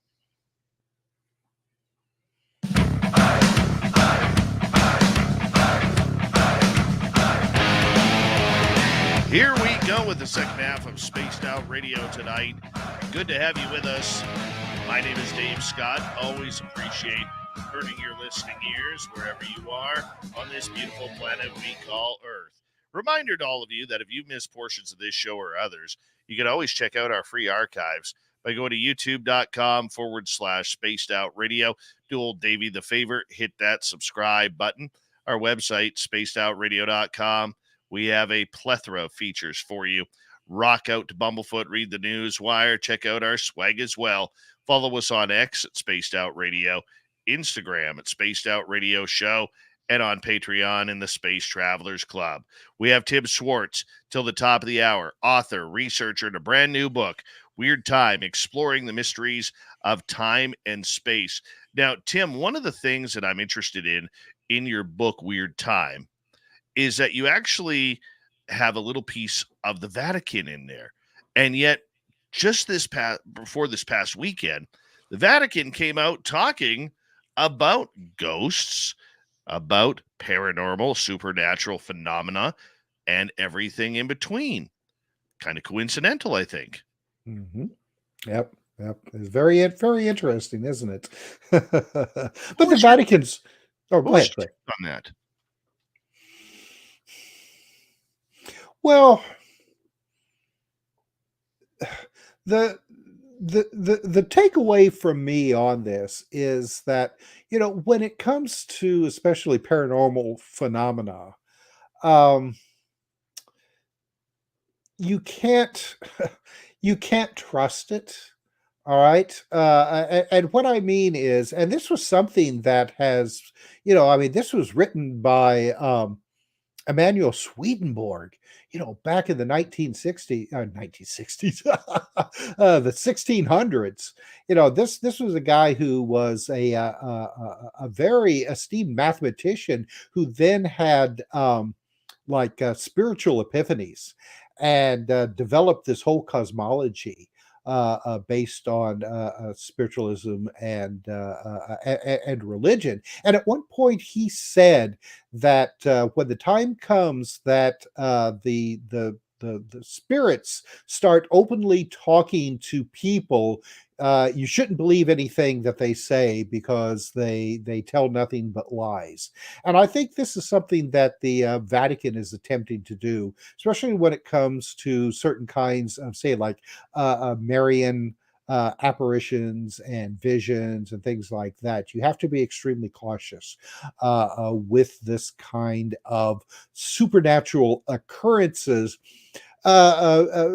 because they do tend to be less than truthful from what I've studied. And the same goes for people who say play with Ouija boards or do automatic writing that receive messages from the spirit world, that a lot of these messages at first seem to be extremely truthful, lots of information that seem to be easily verifiable, but then when you go back and actually try to trace back, say a spirit is saying that they lived at a certain time at a certain date, at a certain house, when you go back, you can't you can't find any evidence that was actually true.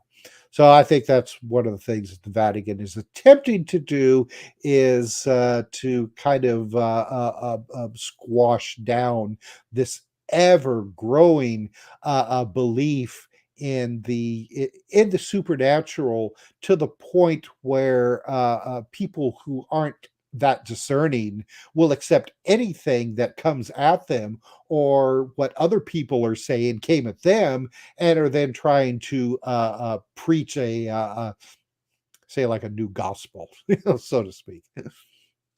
Do you think, though, that this maybe opens up other religions to want to talk about this? Because other religions tend to think that anything that comes from space, for instance, is evil and demonic, and that we got to be very, very weary about it all. I mean, I realize the subject is very weary at best with everything, but just your thoughts. Oh, I doubt if it's going to change um, others in that belief system that all of this is demonic and evil. That is a well-established dogma that has been with us for centuries, and I really don't see that changing. The Some of the faces may change, and when I mean faces, it's like, nowadays people a lot of people aren't as inclined to believe in, say, like, angels and demons, but are more readily accepting in the idea that we could be being visited by extraterrestrials. So, a lot of these, churches are trying then to bring in the UFO people as part of this demonic pantheon. That anything that appears out of the normal, anything that is extraordinary, is just all part of Satan's plan to deceive us. And I mean, I don't want to go and stomp on people's religious beliefs, but I think this is really an archaic way of looking at things, and it's kind of that same mindset also that you have with people with new scientific discoveries or medical treatments. It's like, oh well, you can't trust any of that. It's probably a conspiracy by the devil. So Hey, you never know. Beelzebub is around. Let me that's tell you. right. That's right. Let's get to some audience questions here, Tim. Mhm. And because I always like to include a couple of those. Let's start off with Sasquatch Gee here. How do we define what is extraterrestrial or time traveler related, or are they one and the same? Well, yeah, that's just it. What is extraterrestrial? The traditional definition of extraterrestrial is visitors from another planet. But anymore, since we're considering that there could be all kinds of different things coming at us, not only from the possibility from other planets, but from other realities. So I think that we're going to have a little bit more of a broader definition of extraterrestrial as being uh, something that's not human. All right, not a human being. That doesn't necessarily mean it's from another planet, but it's just not human. My previous book before Weird Time is called Mimics the Others Among Us. And that's an examination of the whole mysterious humanoid phenomena that people have experienced for probably since the beginning of time. And these are things that look human, act human, but probably aren't, gone by the names of angels and demons and fairies, and now we consider them extraterrestrials. But are they are they something that is exist here on the planet with us all along, um, but aren't human? So yeah, what is the definition of extraterrestrial or time travel? I think that as we get into it, the lines really do blur. I agree with you there. All right, let's get to another question here. This one from Joe. Would it be possible to do facial recognition on the Gettysburg Address photo of Andrew Basiago and a new photo of Andrew as a kid? Yeah, I've that photo. If people aren't familiar with that, this allegedly, or not allegedly, this photograph was taken at Gettysburg during when Lincoln was there, and Andy claims that the kid in this photo is him. That he was sent back to this time, but that like the kid in the photograph. his shoes were lost in the process, and some kindly storekeeper actually gave him a pair of shoes that were too big for him. And you can see that this kid does have like way too big shoes for his size. Unfortunately, I think currently the photograph is so blurry that it would be really difficult to do a decent photographic recognition based on a photograph of Andy when he was of that age. Now that I'm saying that, though, with new technology and especially with AI, I think that maybe within the next 10 years, that is a possibility that we would be able to do that. That would be one great experiment if we could. It Cosmic would Joe be. is asking, "Hey Tim, do you think that Planet X is real? And if so, when is it going to arrive?" Well, there probably is a Planet X in the outreaches of our solar system. Now, whether or not this is Nubaru and is on an eccentric orbit that brings it then within the orbits of the inner solar system, um, that's still debatable. You have people like Velikovsky who speculated that at one time in our fairly recent ancient past that there was another planetary body that came close in, sent Venus out of its orbit and into the orbit that's in now. Um, but so far, I haven't seen any good evidence to show that Planet X is capable of entering the inner solar system. And if there is, say, like this rogue planet that is capable of doing that, it's so far out now that astronomers haven't been able to get a picture of it, calculate its orbit. So if it is on its way, it's going to be probably thousands of years before it makes it. And no, I don't believe that there's a conspiracy that they're keeping that secret from us, that it's going to be here next week. If a planet the size of Nibiru was on its way, we would see it years before it actually entered within the orbits of the inner planets. I want to ask you a quick question just in regards to time travel and everything. Mhm. There's a lot of people wonder if the Mandela effect has anything to do with that. Are you a subscriber to the possibility that the Mandela effect could be real? I think so. I think so. And again, I've had my experiences with the Mandela effect in situations where I was positive that certain celebrities had passed away. Harvey Firestein was one that I was positive that I had read that he had died of throat cancer, and then several years later, nope, he's alive. So where did I read that? I'm positive that I read that. So it the Mandela effect could show that time as we think of it, and and who knows what the reality of time is maybe constantly changing, that there are blips, so to speak, alterations, just part of the whole natural phenomena of time space, that then has a cascade effect from whenever this happened to the past into the future.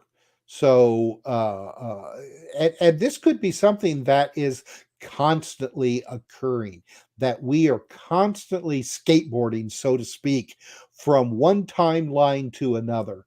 And for the most part, we're not aware of it. All right. And it's just part of the whole natural process of the expanding universe. Every once in a while, there's something that happens. Generally, it tends to be more of on a personal level. All right, that you'll become aware of something that seems to have changed. But for the most part, we go about our daily activities not realizing that that time is not static, but is changing constantly. I always wonder about some of the mysteries about that. And I know we're a little off topic here, but that's kind of where we allow the show to go sometimes. But, you know, I remember Cuba being a small island, not this giant island off the coast of Florida. Really? Yeah. And, you know, like the other one too would be in boxing, kidney punches are illegal because they were Mhm. exposed. Now humanity has the kidneys under the rib cage. Hmm. Right? Well, what was the point of a kidney punch? Protecting the kidneys. So I never, you know, and I could have it totally wrong. To me, it's more than the Berenstain Bears or Berenstein Bears, you know, or the movie Shazam with Sinbad. Right. Never, Yeah. I just don't know about it. It trips me out. That's for sure. Let's go to T-Bone here. If the Hills were abducted, that's Betty and Barney Hill, were abducted by time travelers, should they not have known about dentures? Yeah, that's a good one. Uh, and you would think also that unless whatever the creatures were that abducted the Hills, unless this was like their first rodeo, that they would realize that humans have all kinds of different things, you know, from dentures to contact lenses, to eyeglasses to prosthetics. So yeah, absolutely. And you know, it's like I said before. I'm not saying that every UFO encounter is time travelers. I'm more than happy to entertain the possibility that UFOs may be a combination of all kinds of different things, from actual extraterrestrials to interdimensional or not interdimensional, uh, alternate reality visitors, to time travelers. But yeah, you're absolutely correct. That you would think if they were time travelers that they would know about dentures. But then again, I mean, you know, if you are a time traveler who is also an extraterrestrial, then that kind of knowledge may not be widespread. Very much true. Let's get back to your book here because I want to end it off strong with your book. You believe that, or you tell stories, pardon me, of a pilot flying from the Bahamas who found his plane suddenly drawn into an electric fog tunnel and transported to the Florida coastline in only 47 minutes. Mhm. That is strange. Is there a natural phenomena that causes that? Well, this pilot, and boy, and now that you asked me this question, I cannot think of this guy's name, and I unfortunately don't have my files readily available to pull him up. But he actually, and I've tried to contact him. I've talked to him in the past, and I've tried to contact him recently, and never got a response. So I wonder if he has passed away. But yeah, it was him and his son, and they were on a small plane, like a Cessna, and as as they were flying, they entered these clouds that seemed to be, as he put it, electrified, and it formed what appeared to be like a tunnel around him that was spinning, almost like if you were in the vortex of a horizontal tornado, as he put it. And there was a lot of St. Elmo's fire on the wings, and the compass was going crazy. And when they emerged from it, all of a sudden there they were, you know, close to the Florida coastline.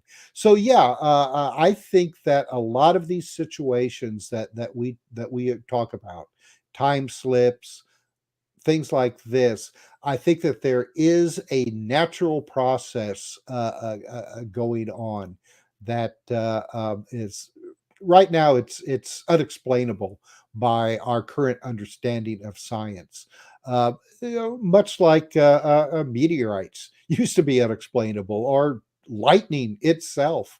I mean, you knew that these things existed. Well, meteorites, people thought they were from volcanoes, but lightning, uh, it couldn't be explained, but they were seeing it. And I think it's the same way with situations like this, that this is a natural process that is really kind of showing us that time and space is not exactly how we're perceiving it. That, I mean, we're stuck into that three-dimensional reality. The sun rises, the sun sets, the ticking of the clock, and there's a lot more to it than that, and possibly a little bit more easily accessible, I think, than we realize. 3 minutes to go here before we have to say goodnight to you, Tim. And I'm wondering, what do you want people to know about time travel or time slips? What's the message? Well, I think the message is that the mysteries of time and space. It's not just science fiction, and I mean it's not getting into your DeLorean and turning on your flux capacitor and taking off. That there is a reality to this that we don't understand, and that I would like us to have a better understanding of it. And I think that people should also be willing to listen to other people's accounts, because that's one of the things that's always been interested me in all of this stuff, is the personal accounts from people all across the world and all across time. And the similarities to me are very, very striking. So don't just dismiss somebody if they say that they experienced a time slip, or if they saw a UFO that looked to them to be, coming from the future. Listen to what they have to say, because you never know. You may find yourself at some time, part of this same weird universe. Oh, I would agree. Where can people find your podcast, your books, and all of your information? Sure. Well, I'm a co-host on the Paracast with Gene Steinberg. That's theparacast.com. And you can find out more about the Weird Time book by visiting our website, which is weirdtimebook.com. Very simple, weirdtimebook.com. And of course, the book can be found easily on amazon.com as both a print and ebook, and trying to get it into bookstores. And I encourage everyone to please patronize your local bookstores if you have one, libraries as well. Yeah, we have a little bookstore here in town called the Nuthatch. And I tell you, some of the books in there, it's like, oh, it just takes you back. Takes you back. I miss bookstores, man. I do too. I really do miss bookstores. Tim, it is always wonderful to have someone with your experience and stature on Spaced Out Radio. I promise you, it will not be 5 to 6 years before we bring you back on. I guarantee Uh, that. well, thank you, Dave. I appreciate that. I had a great time tonight, and I hope your audience enjoyed it as well. Oh, I'm sure they did, Tim, because you are one of the best. And please keep up your fantastic work and your knowledge. And don't forget, you can go on Amazon right now, pick up Weird Time, Exploring the Mysteries of Time and Space from Tim Swartz here on Spaced Out Radio. Coming up next, Steve Stockton from Among the Missing has another creepy story. Then it's UFO Court with Courtney Marani as we get ready to kick off hour number 3, another busy hour of Spaced Out Radio coming up right after this. Stay tuned, everybody. We will be right back. Can't wait to bring it to you. You're listening to Spaced Out Radio with your host, Dave Scott.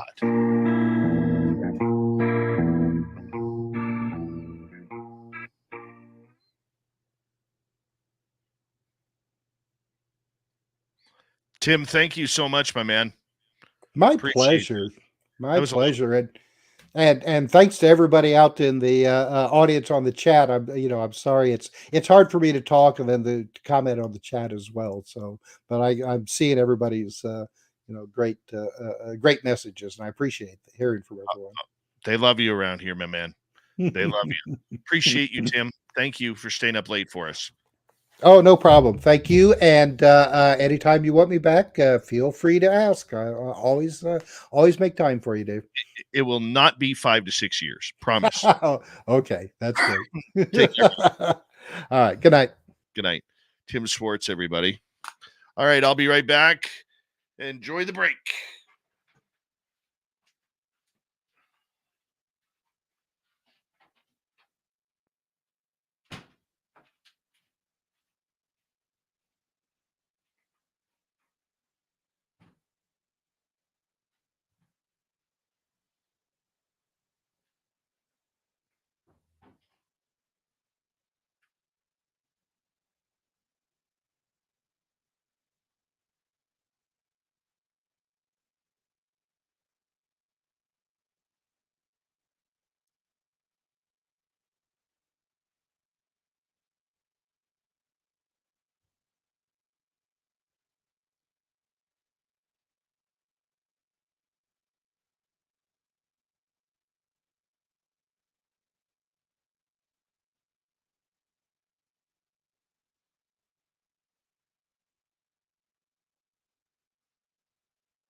I got a spooky story to tell all of you when we bring Courtney on here, because I want her to hear it too.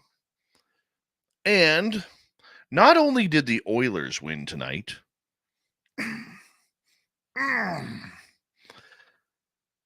became a great uncle. Yes.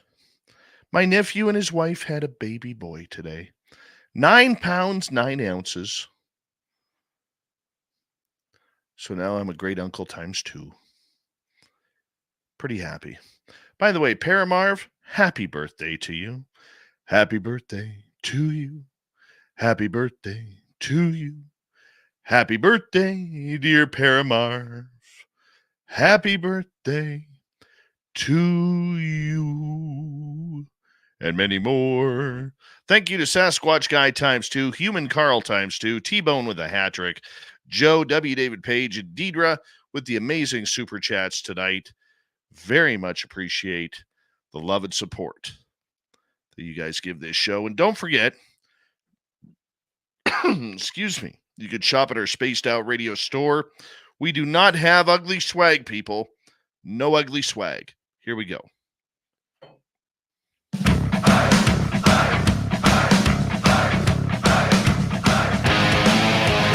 Here we go with the third and final hour of Spaced Out Radio tonight.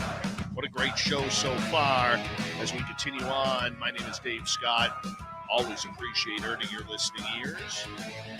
Hello to everyone listening in on our terrestrial affiliates around North America. And let's get to the Desert Clam. The Desert Clam has set the password for tonight in the SOR Space Travelers Club. Sabellarium. Sabellarium is your password. Use it wisely, space travelers, as the Clam sets the password each and every night right here on Spaced Out Radio. Our website, spacedoutradio.com. We have a plethora of features for you. Rock out to Bumblefoot, read the news wire. Check out our swag as well. Follow us on X at Spaced Out Radio, Instagram at Spaced Out Radio Show, and on Patreon in the Space Travelers Club. It is that time of the night we say hello to Steve Stockton. Here's another spooky story. Hello, friends. Welcome to Among the Missing YouTube channel on Spaced Out Radio. I'm Steve Stockton, and I'm about to take you on an unbelievable journey of people just like you. Their stories and encounters will haunt us on Among the Missing.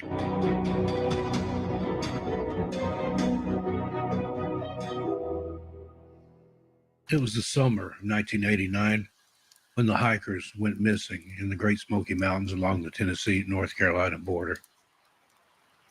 A young couple from Ohio headed off to explore the backcountry trails around Cades Cove, only never to be seen or heard from again. At first, it was chalked up to inexperience and lack of preparation for the rugged, unforgiving terrain of the southern Appalachians. Rangers launched an extensive search after their car was discovered abandoned in the parking lot at the trailhead, but not so much as a backpack or a scrap of clothing could be found amid the vast swaths of rhododendron hell and primeval forest. Over the next few years, the cluster of missing persons cases continued to mount.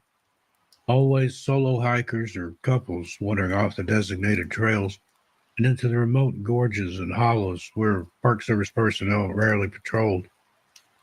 Around a dozen missing in total, a yearly cadence far exceeding normal statistical odds. Something wasn't right. By the mid-90s, rumors began to spread through the gateway towns ringing the Smokies about what could be happening on the untracked side of the misty, jungle-like mountains. Strange folk tales told by old-timers around crackling fires soon worked their way into the fears of even the most rational park rangers and Forest Service employees. For this part of the Appalachians harbored dark pockets of isolation from society. Entire clans and families, known as holler dwellers or brush apes by the civilized locals, had made their untamed home in the most remote, lightless valleys and caverns for generations upon generations. Places unreachable by even the most sure-footed hikers and containing God knew what in terms of feral descendants eking out a Stone Age existence. These almost mythical tales spoke of families committing centuries of inbreeding and souls drifting far beyond the constraints of the modern era or enlightened thought. The bloody stories passed down recalled unspeakable acts of cannibalism, demonic rituals, and the worship of strange deities and cursed haunted objects that no sane man should behold. The old mountain man and shamans insisted that even the very word holler was an ancient Cherokee malediction, the mere utterance of which could draw the ire of the brutal inbred hordes that prowled between the densest ridges and creek beds, sending on interlopers without mercy or reason. Of course, such talk was always whispered out of earshot of tourists and flatlanders. Heaven forbid they get wind of the area's dark, Lovecraftian underbelly and spook away the lucrative flow of dollars trickling down the Parkway hotels and shops. But for those that grew up in those hamlets and boggy settlements, the lore was a palpable cloud hovering over the Great Smokies, like foul wood smoke smoldering above a moonshine still's dying embers. Only the most remote and brawniest of the park rangers paid any credence to such backwoods superstitions, as the missing persons file stacked higher with each passing year.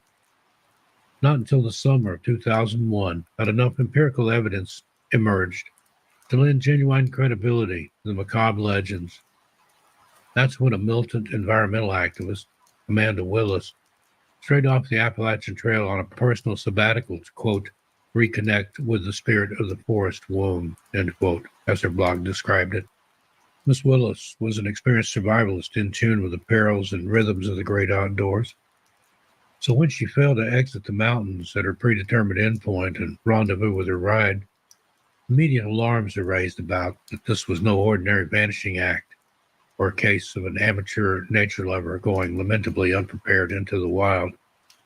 Her gear was military grade, essentially a roving base camp's worth of supplies and communications equipment that allowed her to upload trail photos and microblogs from the field as she went. Until her last transmission, coming northwest from the upper headwaters of the Cherhola River in one of the least charted sectors of the Smokies. Accompanying the post was an image of what seemed at first to be an elk or bear carcass fouling the riverbank ahead. But when authorities were able to make out the fine details within that final photo through grisly magnification and contrast enhancement, they deduced Willis may have stumbled onto the remains of a human skeleton, one that appeared to have been crushed and gnawed upon, with shards of bone splintered into the black rocky soil, as if discarded by some rending creature far larger and more powerful than should exist in nature. Thank you to Steve Stockton from Among the Missing for another spooky story. If you want more just like that, head on over to youtube.com/Among the Missing, and you can get the stories right there.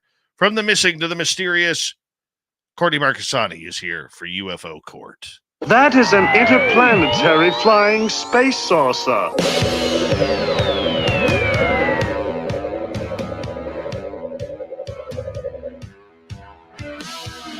You have made me very angry. Very angry indeed. Courtney Marani returns for UFO Court, and we're always loving it when Courtney is here because tonight we're going to get into something really spooky. But Courtney, I have a spooky story for you and our audience. Okay, let's hear it. Let's have it.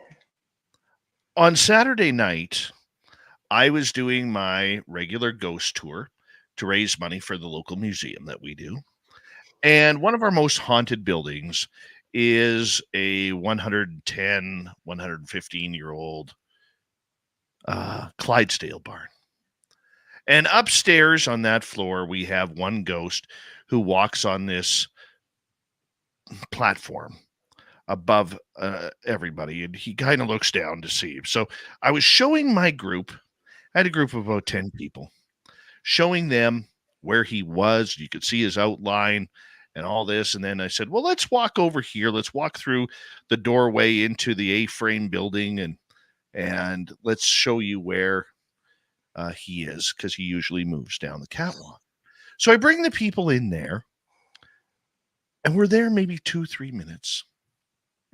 And all of a sudden, I see one of my patrons run out. And so I immediately stop everything, say to my other guests, hold on here, because I got to check on, what's happening. And this lady beelines it down the stairs to the bar. She goes, I'm out of here. I'm never coming back here, blah, blah, blah, blah, blah. Okay. But when I got to the stairwell, there was another lady who was keeled over. And she was standing in an L shape and could not move. First time ever I dealt with a possession. Oh my goodness. She had a spirit in her, and I'm not going to say her name, but I was working with her, and I knew that she wasn't there. And I asked her, I said, look me in the eyes. And she kept pulling down and going back into that L form. She's like, I can't move. I can't move. And it was getting scary. And then finally I said, who are you? I got her to stand up. Who are you? And she is like, I'm not answering. In this deep voice, she starts talking to me. You don't need to know who I am. All this kind of stuff. And I'm fighting with this spirit inside of her. Right. And I'm like, you have to let her go. You have to let her go. And I'm going through everything that I've been trained to do, and it wouldn't leave. Would not leave. And it started getting more and more aggressive to the point I had a hold of her hands, and she started dragging me across the floor with this Wow. incredible strength. And I had to keep reminding the spirit, you are not stronger than me. You are not stronger than my guides. You're not stronger. And I'm a God guy. I said, you are not stronger than the peace, love, and light of God. Let her go. And this went on for about 25, 30 minutes. And she was literally dry heaving and vomiting all over my shoes and the floor. And it was horrible, horrible. I carry, during my ghost tour, I carry a blessed cross that one of our listeners who is a reverend, he gave to me and he sent to me. And I had that put on her back, and she was just like, get me a drink now. I want a drink now. And there was a lot of cursing and swearing in between this. And then, I told you to get me a drink, in this deep voice, like her face was morphed and everything. And I was, at one point, I'm like, I can't do this. This is beyond my pay scale. Right? But I kept fighting it. And eventually, after about 25, 30 minutes of working with her, I got the spirit to leave, but it clinged on to me. And I had to get cleansed myself. It was one of the most awesome yet freaky things I've ever had happen. And we looked into this guy because she said a couple of things, that she felt he was about 22 years old.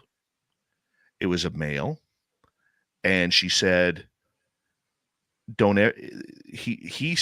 she said to us after we got her back, that if any of us ever go upstairs in that barn again, there's going to be hell to pay. And I said, we're coming back. We're coming back, and, he's not going to take over the barn. But we figured out that he was a transient. We had one of our psychic people look into it. And without giving her any information, she picked out a young man, apparently passed away in a car accident. Legs were mangled. Doesn't know that he is dead. And that he is trying to figure everything out. And he is extremely angry because nobody came to rescue him that he knew of. And we're going back this weekend. That's my birthday wish, is to do this again. And I'm going to go confront this spirit face to face. Well, when it got a hold of you, did you feel like you couldn't move and you didn't have control of your own body, or did he just enter your body? How did that work? How did it feel?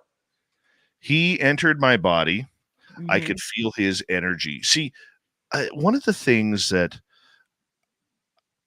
I do is when I am trying to clear myself is I will walk away outside of the museum gates. Yeah, that's good. I'll walk onto the road and I'll just kind of catch my breath and just try and, rewind everything of what was happening.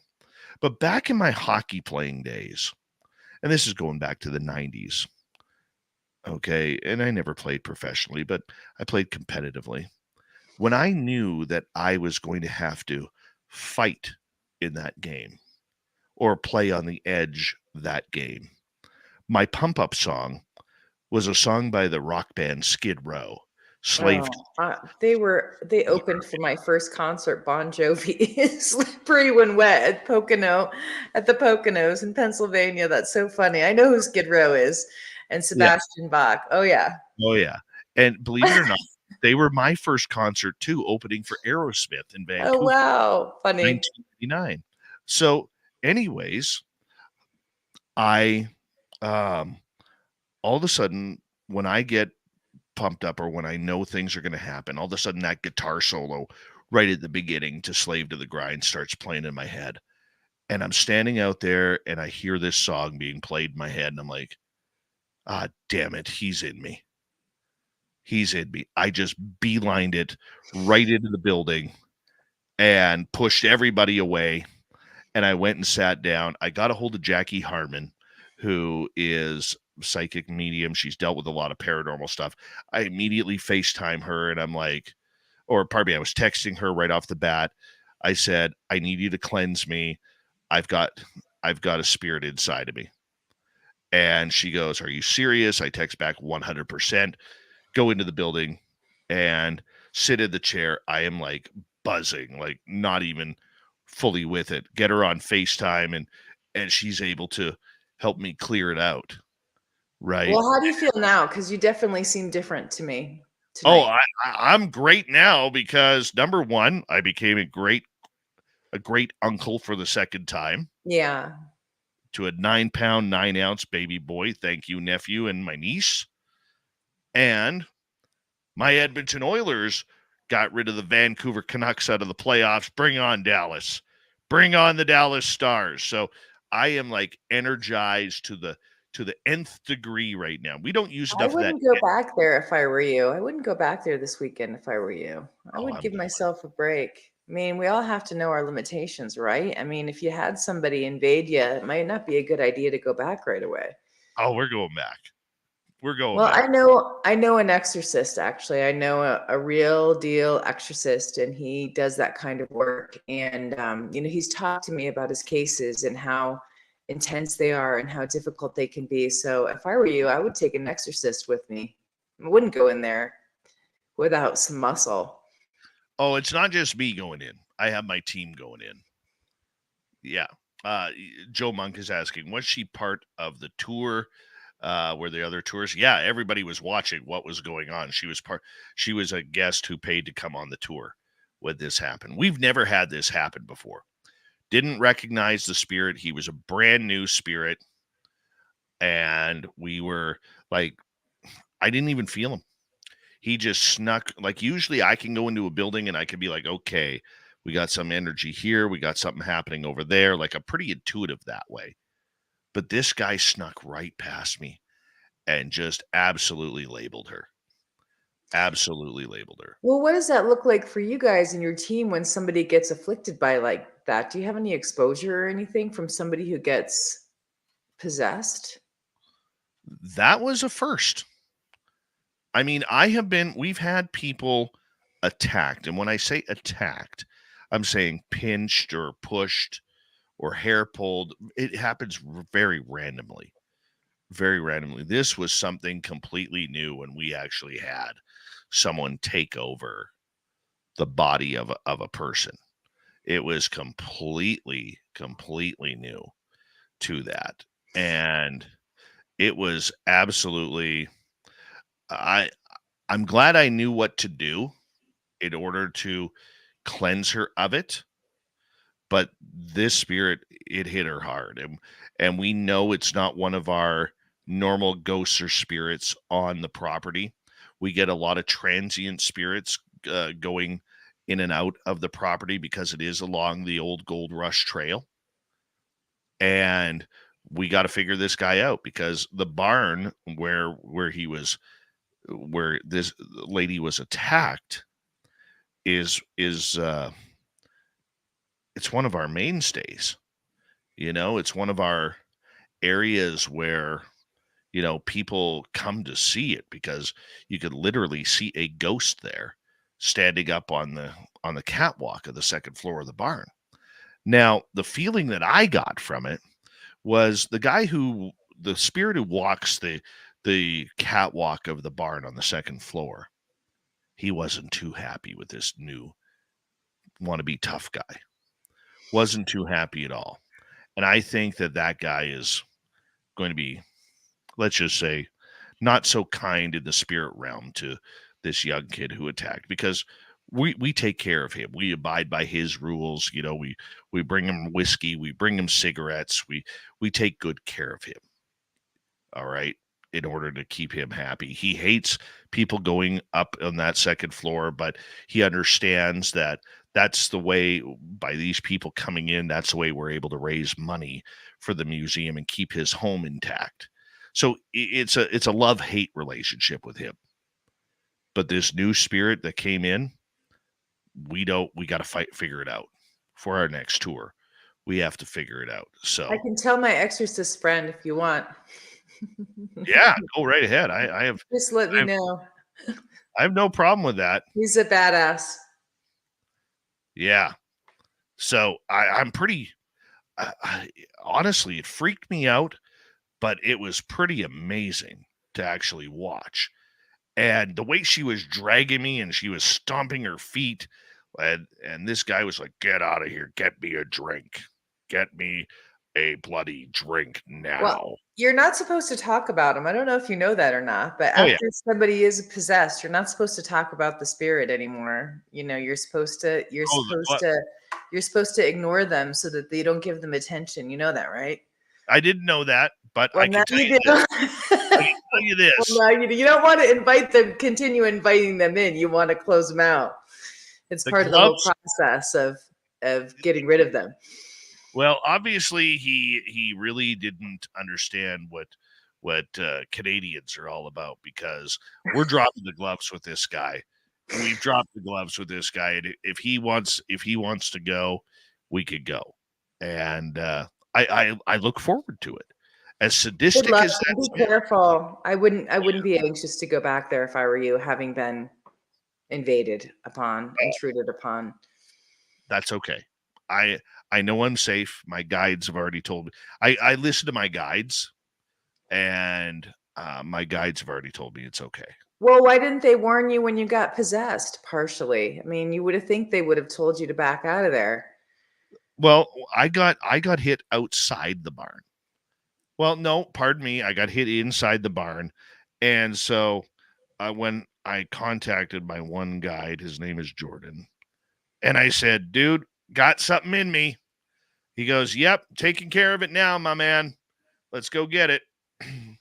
And that's what happened. I mean, he has a real surfer dude type of attitude, right?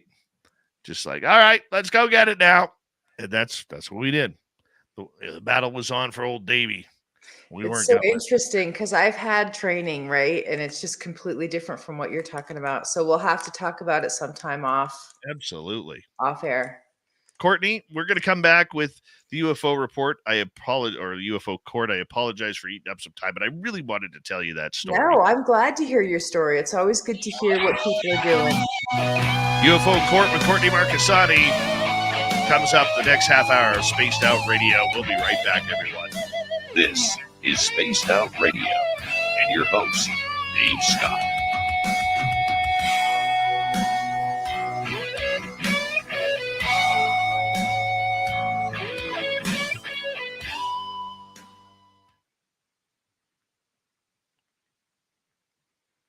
What a crazy experience Oh for yeah, you. absolutely nuts. It had been How's the kind of. woman now? Is she better? I've been checking up on her, and she's doing very well, She very probably well. feels pretty vulnerable after that. She is. Kira's like, great. Now I have to go to bed. Thanks, Dave. Love you, Kira. Love you. Yeah. No one likes to even believe that they can be possessed, let alone see dude. one happen in front of them and feel helpless to do anything about it. You shouldn't have touched her. What were you thinking? What was I thinking? Yeah, why would you touch her if she's been possessed? That's like cardinal rule number 1. You don't touch the possessed person. We'll talk. All right, we'll talk. Mhm. I have a weird ability. That's all I'll say. Well, you know your own abilities. Yeah. And I will say this without going into full detail. I am very protected. Very protected. And I'd hate to be that spirit right now. I really would. I know that sounds hokey and everything like that. It's not hokey. I know people who go into people's houses and clear their houses for them. Yeah.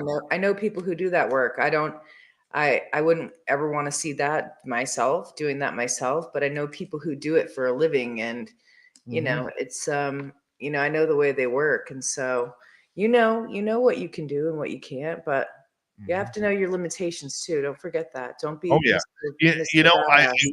I will say this. There was a moment during that where it's like, oh shit, I can't do this. Okay. But then I was like, no, you can do this. You are going to do this, and you're going to make it safe. And that's what I absolutely did. And I looked her right in the eye. I said, tell me your name. So what are you, chicken shit to tell me your name? I said, only a coward would attack a woman. I said, are you a coward? And I kept on going at him. I'm like, I said, you're not tougher than me. You're not stronger than me. I said, I got power with you. I got power over you. You don't even go there. So when you touched her, did you cast the demon out when you touched her, and that's when you got possessed, or? No, he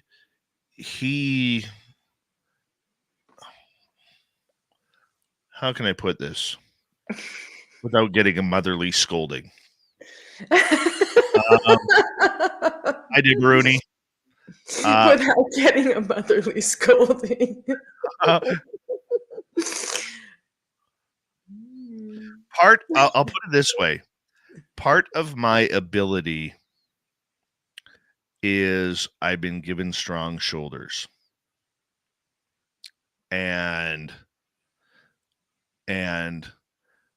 I brought him into me to get it out of her. And so it was an intentional transfer. It was intentional because I knew. Gotcha. Okay, I'm with you. I know what you were doing. Okay. Okay, so you did like in The Exorcist, when the father. I mean, I just saw The Exorcist like 2 months ago or 3 months ago for the very first time. I think it's one of the best movies. I mean, oh my God. It was an incredible movie. So anyway, you did what the father did. I took him into me. I got him to unlatch off of her. And then I went and did my thing. And I actually watched him walking. When I came back out of the building, I watched him walking towards the barn again. And I'm like, oh, dude, you're so going to get your ass kicked over there. So gonna get your ass kicked over there. So, yes. Good job done. Good job done then. Yeah. So going back, I have two spirit. They're not spirit guides. Okay, they are. And this is going to sound real woo here. I have two bodyguards on the other side, and they are very large. They are very intimidating.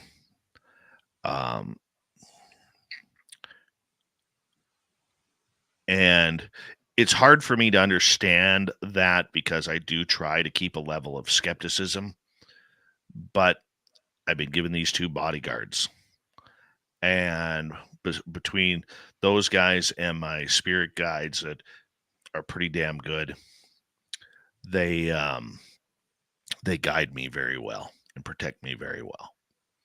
And then I've always got God there too. So, because I'm a God guy. So I'm good. Good. We got about 10 seconds here. Big thank you, major thank you to T-Bone with 4 tonight, including that incredible super chat. Thank you, T-Bone. And Human Carl with 2, Sasquatch Gee with 2, Deidre, Joe, W. David Page, thank you, and Maggie. Thank you, guys.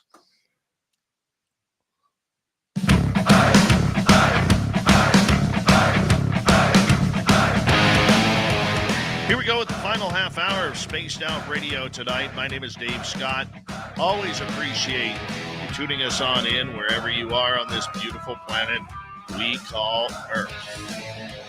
Reminder to all of you that if you missed most of this show or others, you can always check out our free archives at youtube.com/Spaced Out Radio or on any major podcast network. Our website, spacedoutradio.com. We have a plethora of features for you. Rock out to Bumblefoot, read the news wire, check out our swag as well. Follow us on X at Spaced Out Radio, Instagram at Spaced Out Radio Show, and on Patreon in the Space Travelers Club. Here we go. Courtney Marani, UFO Court, hits the road right now. Now, Courtney, you've been doing some very in-depth research on a highly, highly controversial subject here that you wanted to get into tonight. Yeah, well, it's gotten a lot of attention. I didn't think it would, but I've been working on a list for a while of suspicious deaths in the UFO community. Scientists, prominent people, TV, film, broadcasters, and I just put it up live, I think it was yesterday. And it has been getting a lot of attention, and people from all over have been asking about it and sending their people from their countries in, and I've been adding it. And so some of the people that on that list, like James Forrestal, the classic people who had died under mysterious circumstances, I added on, and I'm going back and doing all the research around all of them. Why is this subject important? Because of what's happening with the whistleblowers now, I think it's relevant. We're hearing about deaths, we're hearing about threats, and so going back in time and doing some of the historical stuff, I think is beneficial to make connections to what's going on now. How many people appear on that list that you've figured out so far? There's like 125 right now. 125. Yeah, well, the Marconi deaths alone, there's like 30. I thought there was only 20, but there's actually 30 as I keep digging in. And the Marconi deaths were people in the UK who were hired during the Star Wars era for strategic defense. And so they're working on electronics, then including UFO research. So that was quite a discovery. This list that is well over 100 here, I mean, is it a list that goes back in time, or is it a list that is still happening and being added to today? It's a list that's happened over time, but there are modern, even including just this year, scientists who have passed away. And I'm still waiting to get more information about those individuals before I fill it in. But as I said when I posted it, that, some of them might be normal circumstances, and I'm going to go through and do all the referencing and look at all the different information as much as I can get. And then if it's not suspicious or mysterious, I'll take them off. Because you need to be careful and be protective about people and their families and do it carefully. How do we know that these people have died under mysterious circumstances? What would be the conclusion on that? Some of it is inconsistencies where they were supposed to meet with other family members, or they had made plans in advance, sometimes 2 weeks up in advance, and even including traveling to visit friends or family. And then they would, have some kind of incident. Usually in those examples, the inconsistency is they're making plans, everything's fine. And then there's death by some kind of, I know we're not supposed to say the word. So what is it? They Unlived. They they unlived. they unlive themselves. I know I'm not supposed to say it because you warned me about that before. So yeah, they unlive themselves. And then there's other things that are just elaborate kinds of deaths where it's taking multiple steps and then their body is located in a different place and it doesn't add up. So you have to look at those kind of things almost like in a forensic way and look at different aspects of it that don't make sense. Oh my. That's just scary right off the bat on this happening or the possibility of it happening. Is this from internal government side that this is happening, or is this something within the scientific community? It's hard to say. There's a bunch of scientists that were working on over Unity devices, water run cars, plasma batteries. There's a whole 2 years where microbiologists are just dying left and right, month after month. And so some of them were working on a bioweapons. Others were working on certain types of infectious diseases. So it's hard to say right now where it's coming from. I'm hoping to put it all into AI, have an expert help me with AI to look at the years, look at the types of research, look at different data points that I'm not going to be able to connect myself. Have you noticed any patterns within this list? Yeah, the Marconi deaths were like, like I said, 30 people in like 2 years, and some of them are on the same day. So yeah, there's definitely patterns, and there's patterns of like I said, the microbiologists. Then there's a pattern at Harvard. There's Harvard individuals that I haven't gotten to yet, astrophysicists and other things. So there's definitely patterns right now that I see, but I can't really connect it to anything yet. I'm just seeing years and specific types of work. Obviously the tech, the next level tech, but I'm putting everything in there, like their work, information, videos, so people can go and look all of it up themselves. Okay, so you mentioned Forrestal, James Forrestal. What other names are on there that really stand out to you? McDonald is another one who stands out to me that I had heard about, and the book Firestorm. But I didn't realize his death was under mysterious circumstances. There's John Mack, who we've heard about, and that's a contentious one because everybody says that it wasn't mysterious.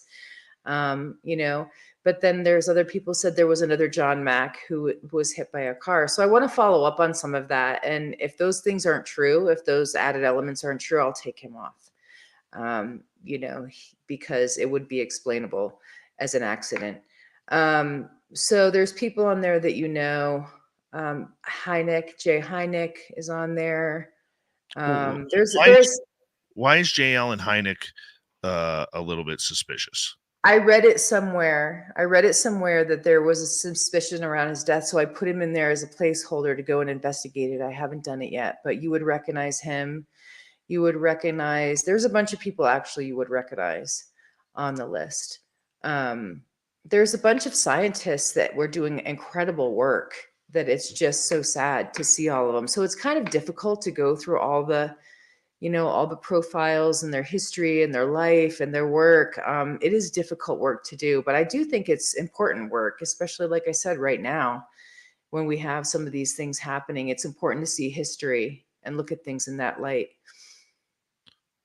Now, what's scary about this is they all have in common that they were working on the paranormal supernatural phenomenon that is going on with UFOs and everything regarding that. I mean, did they have other ties to other organizations or government alphabet agencies that may have put them at risk? Yeah, I've started taking a pass at some of that. There are some people that were definitely in corporations. Like there's somebody who was in Northrop Grumman. There was somebody who was in McDonnell Douglas. So there's definitely ties to corporations. And then there's definitely ties to the government where you see their government work and how it overlaps. Andrea Puharich, he's one of them that was a government worker, parapsychologist.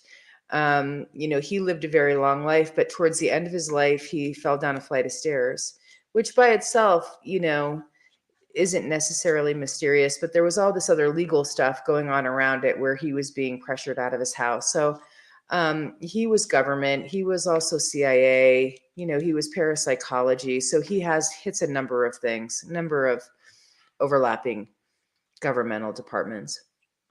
Incredible. And how long do you think it's going to take you to kind of figure out this study? I mean, this is something that could go months on end here. Yeah, well, I put it up because I had some, I had a lot of it, the beginning of it started, but I had the rest of the names listed out, but not their, all the information started. But I've started working faster because more and more people are accessing it and asking for more information. So I've been working a lot harder and faster on it. So I think I'll probably have it done in another month. This is just an incredible task to go on. And we hear that, there are other people in this field that are getting threats from people that are unknown right now.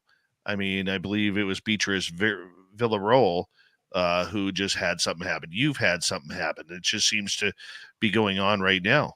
There's a lot of surveillance. There's definitely a lot of surveillance of people who are researching or in certain networks or certain individuals. So that's something I don't have that on the list. I don't have surveillance, but I have talked to people one-on-one and they know that it's happening. So yes, most definitely. People are reporting that. What do you think the purpose of these threats and these, a list like this is? Why do you think it's happening? I guess is what I'm asking. I think the low-level harassment is happening just because they can. It's an annoyance. It's difficult. Some of that is definitely just a low-level annoyance. But I definitely think the higher-level stuff for people who have higher visibility, like Lou Elizondo coming out and talking about that's obviously much more serious. And so there's definitely levels. There's definitely levels of it, of intimidation. There's no doubt. Wow. What else would you like to fill us in about this subject before we move on to the next topic? That's it. That's all I wanted to do. I just wanted to share it and that it's getting a lot of attention. People are asking a lot of questions and I'm answering the best that I can, and it's available. You can find it on my X page if you're interested in that and you're doing your own research and you want to fill in the blanks. It's just a resource for the community to help themselves. All right. I appreciate your hard work on that. And I know how hard you are and how diligent you are with your research. So continued success on finding out the truth about this. I do want to ask you in regards to Tim Burchett, once again, on the UAP Transparency Act. He was on News Nation again earlier today and basically said, let them vote against it, the Transparency Act that he's bringing forward, because if they vote against it, what do they got to hide? They keep saying they don't exist. Give us the information and tell us what you're spending tens of millions of dollars on. He seems to be playing the tough guy role on the UAP subject again. And I'm curious your thoughts on this. Well, I asked the experts group, the Fight Club group, about the tens of millions because I was like, that seems like really lowballing compared to like what other projected values are for this budget. And they, someone said, I think he must just be talking about the Aero budget. Now, I don't know. When you read that statement to me, it sounds like he's not just talking about the Aero budget. It sounds like he's talking about the whole budget. So I know that Tim Burchett wants to get to the money. That's his sole goal with his efforts in Congress. He wants to find out where the black budget projects are, how much is being spent, because he wants to expose that. And so I think that is his sole purpose. So I think that's as simple as that. When you read that quote, doesn't that sound like what he's going for to you?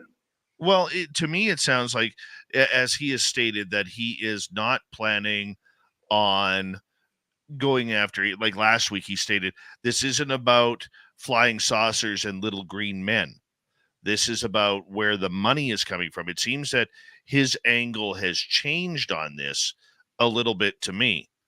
And I don't know about you, but I've been waiting for him to kind of, say, what is happening with these UFOs? He's always been about UFOs. Now it seems to be about money instead. Like he lost on the first angle. Now he's trying a second angle about money and budgets. Yeah, well, he's crossed a couple of different streams here, because he came out, it was like 6 months ago, with Burleson, and said that these were angels. I mean, he stated that in a declaration in a press meeting. So, and Burleson backed him up, and I think Luna did too, because they said that they see this, pretty much from the Christian standpoint. So you're just seeing him not change necessarily his philosophy on what they are, but you're definitely seeing him changing to be more aggressive towards just the nuts and bolts side of it, so he can find the money. That's how I interpret it. All right. I want to get to another political statement on X Day, but I do have to tell you another exciting thing that happened today. What's that? I was outside on the phone with my dad, and I heard this really loud jet flying over top. And I looked up, and there was a B-1 bomber, a B-1 Lancer, flying over my house, probably at 40,000 feet. And he was cruising. And the B-1 Lancer has a very distinct look. And for an amateur airplane and military jet nut like I am, got to see it. It was so beautiful. First time. Like, I've seen the B-1 Lancer before. I've touched one on static display at the air show in my old hometown. But to actually see one flying like that way up in the sky, I was like, oh, this is going to be a good day. And it has been. I got my 3 for good today. Good for you. A special sighting. That's always nice. No, it was heading towards Alaska. Yeah. Well, I'm not there. Not right now. I know. We have a lot of that. We actually have a lot of that over Alaska. We have a pretty amazing air show too every couple of years, which I've been to. Is that at Elmendorf? Yeah. Yeah. No, well, Richardson. Is it Richardson? Elmendorf? No, it's just Richardson. It's J Bear. Yeah, it's J Bear. So joint Richardson and Elmendorf Air Force Base. Yes, right. Correct. Right. I got a story about that one day. We'll fill you in. But Denver Riggleman, former Virginia representative, New York Times bestselling author, former United States Air Force intel, host of podcasts on YouTube, comes out with a controversial tweet saying, space aliens aren't real. Bank it. Bigfoot isn't either. Ghosts aren't real. Chupacabras aren't real. Psychics are hucksters. 2020 election wasn't stolen from Trump. Nephilim are BS. Absolutely lighting up the Twitter world today. I saw that. I actually saw that. Yeah. What was your thoughts on that? I saw a couple people come into his defense that say that, I'll just give you the defensive position first before the full UAP offensive. But his friends weighed in and said, look, he's just trying to be more neutral and wade into this UFO field, and he's trying to take a more neutral tone. And he probably really is interested in this field, but these are the things he wants to try to neutralize for other people coming in. And Gary Nolan actually responded. That's one of the responses that I read, and I thought his response was really measured and very well done. So I think that for people who haven't been in this field for a long time, you have to imagine their shock when they enter into it. When they start to look at these different dynamic underpinnings in all these different experiences, like the paranormal or psychic phenomenon, people that have no cornerstone to come from, they just look at it all as conspiracy. And so you kind of have to try to jump out of being in this field for so long and take somebody else's perspective to understand why they would be so aghast. Because I used to be there too. So I can sympathize with why he's saying some of that. Now, the Nephilim and some of that, I'm sure he's trying to directly contradict that because of some of the things like Tim Burchett and his groups have said, which are very controversial in Congress, to come out and say things like, these orbs are angels or spiritual beings or celestial beings. I mean, that's just a very controversial statement to say out there, like definitively. So that could be why he's making those statements as well, to counteract what Burchett is saying. I don't know that, but it was definitely a shot at the community. That's how I would take it. You know, the one thing that caught me about Denver Riggleman is the fact that he is former U.S. Air Force intel, which means his loyalty is to the United States Air Force. And he's going to protect that secret, whatever that secret may be. That's what I found. I found a little biasness with that he was, the tweet was very smug. And when you look at his history, he kind of falls into that Republican old boys club that is very much against ufology and UFOs and keeping the secrets of the motherland. And to me, it was just reeking of arrogance. I have to beg to differ with you about the Republicans, especially the libertarians, because I think there is a large amount of Republicans and libertarians actually in this movement. I'm not saying that. I'm saying the old school guys, like the people who shot down the Schumer report.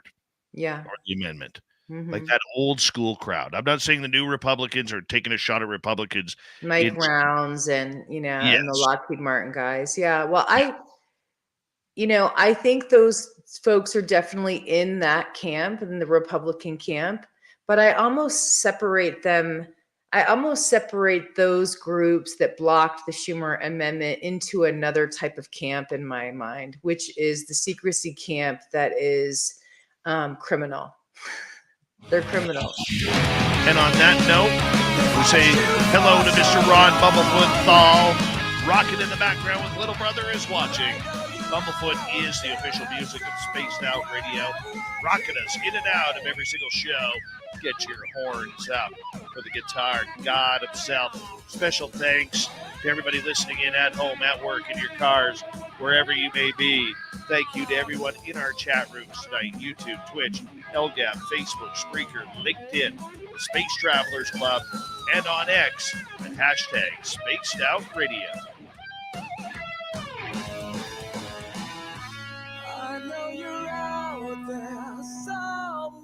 This show is copyrighted by Spaced Out Radio and SOR Media Ventures Limited. Thank you so much for choosing to share your evening with us, because together, my friends, don't make a mistake. We're watching. We own the night. Mr. Bumblefoot, we need a favor. We need you to take us home, man.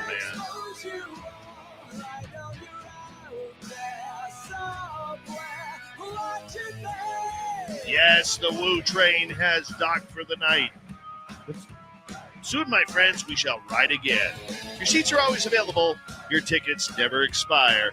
And if you want to bring a friend, even you, Canucks fan, we got room for you too. Good night.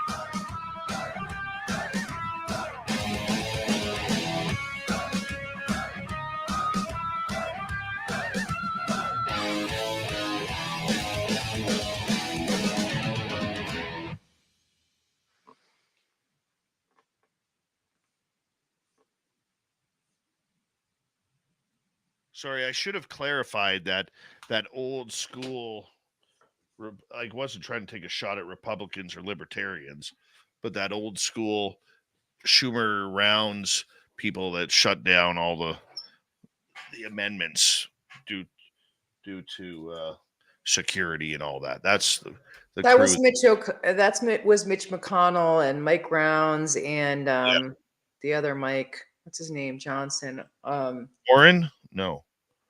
What the hell's his name? I can't I remember. thought it was Johnson. I can't He's remember right now, though. It's getting late for Ohio. me. It's 1 a.m. He's from Ohio. Yeah. I'll have to look it up. Ohio. Mike Turner. Thank Mike you, Turner. Paramore. Good job, bud. Thank you. Thank you. And by the way, Sandra, a Canuck is a Canadian. It's a nickname for Canadians. And the NHL team is the Vancouver Canucks, who got eliminated by my Edmonton Oilers tonight. Woo! Yeah, baby. Oh, my God. I screamed when that happened. Screamed. The Ani Gamer, welcome to SOR chat. I'm a happy man, Courtney. Happy man. I'm glad the possessive spirit didn't get you down. Oh, no. It's all good. It's all good. I'm pretty happy about it. Oh, my God. All right. Number one. So a good friend of mine in New York and I were talking when I was there staying with him, and he brought up Howard Cosell, which was really funny because I had just done Howard Cosell on your show. So we started talking about Howard Cosell, and he was saying that he was in this famous hockey players bar on the Upper East Side in New York. And I'm like, oh, you got to tell me who it is because I'll run it by my friend Dave. He's a hockey guy. You're never going to believe who it was. Famous New York Ranger, Canadian. Famous hockey bar, New York Ranger, Canadian. What era are we talking about? Like Phil Esposito? No, not Phil Esposito. I know you know who it is, and I'm not going to give it to you. You have to guess. They called him Mr. Ranger. Mark Messier? Nope, it wasn't Mark Messier. Barry Beck? Maybe you don't know him. I'm going to tell you this, and then I'll tell you who it was. So he's in the bar with his brother, and they're in this famous hockey players bar, and Howard Cosell comes in. There's a terrible storm. It's snowing.